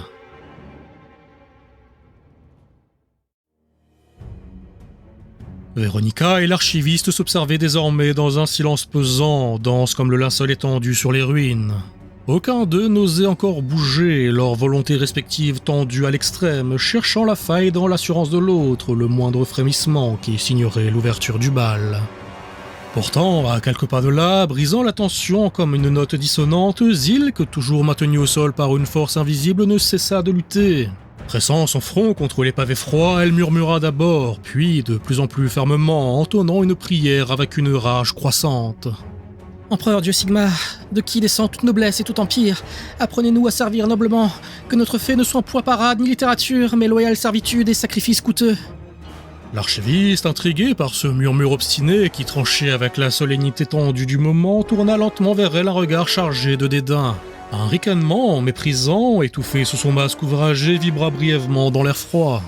« Tiens, il semblerait que notre invité soit toujours encline à gâcher la fête. » La sœur ne prêta pas d'attention à la raillerie moqueuse. Son visage crispé par la douleur n'était plus qu'un masque de foi implacable et de rage à l'attention de ses ennemis.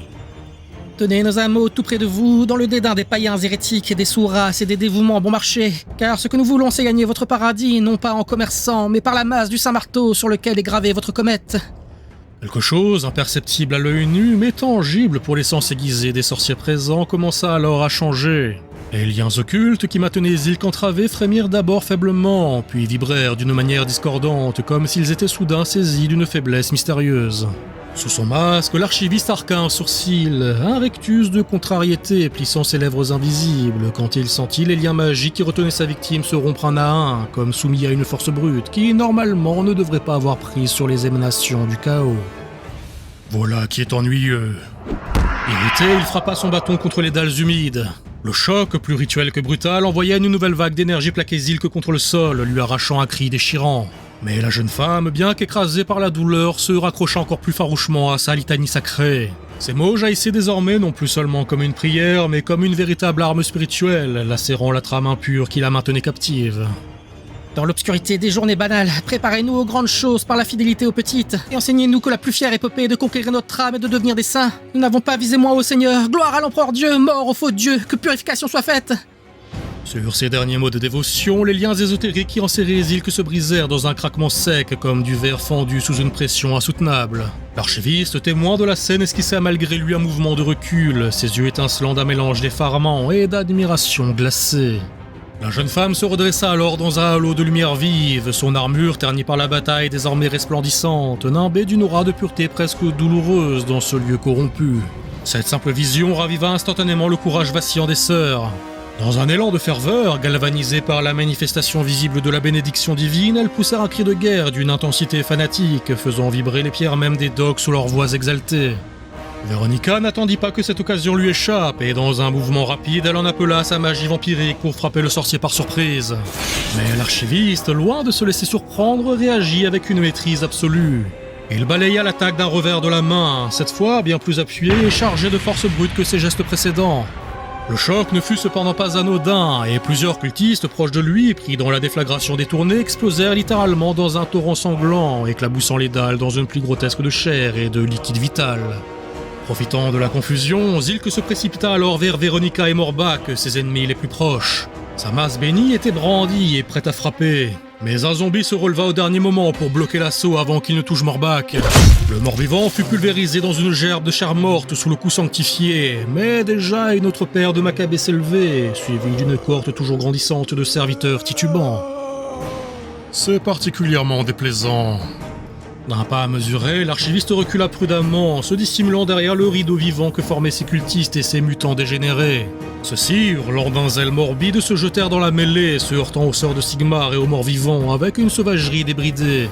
Parallèlement, le sorcier tendit sa main devant lui et commença à décrire dans l'air une série de gestes amples et méthodiques, tissant patiemment des lignes de force en vue d'un sortilège bien plus élaboré que les précédents.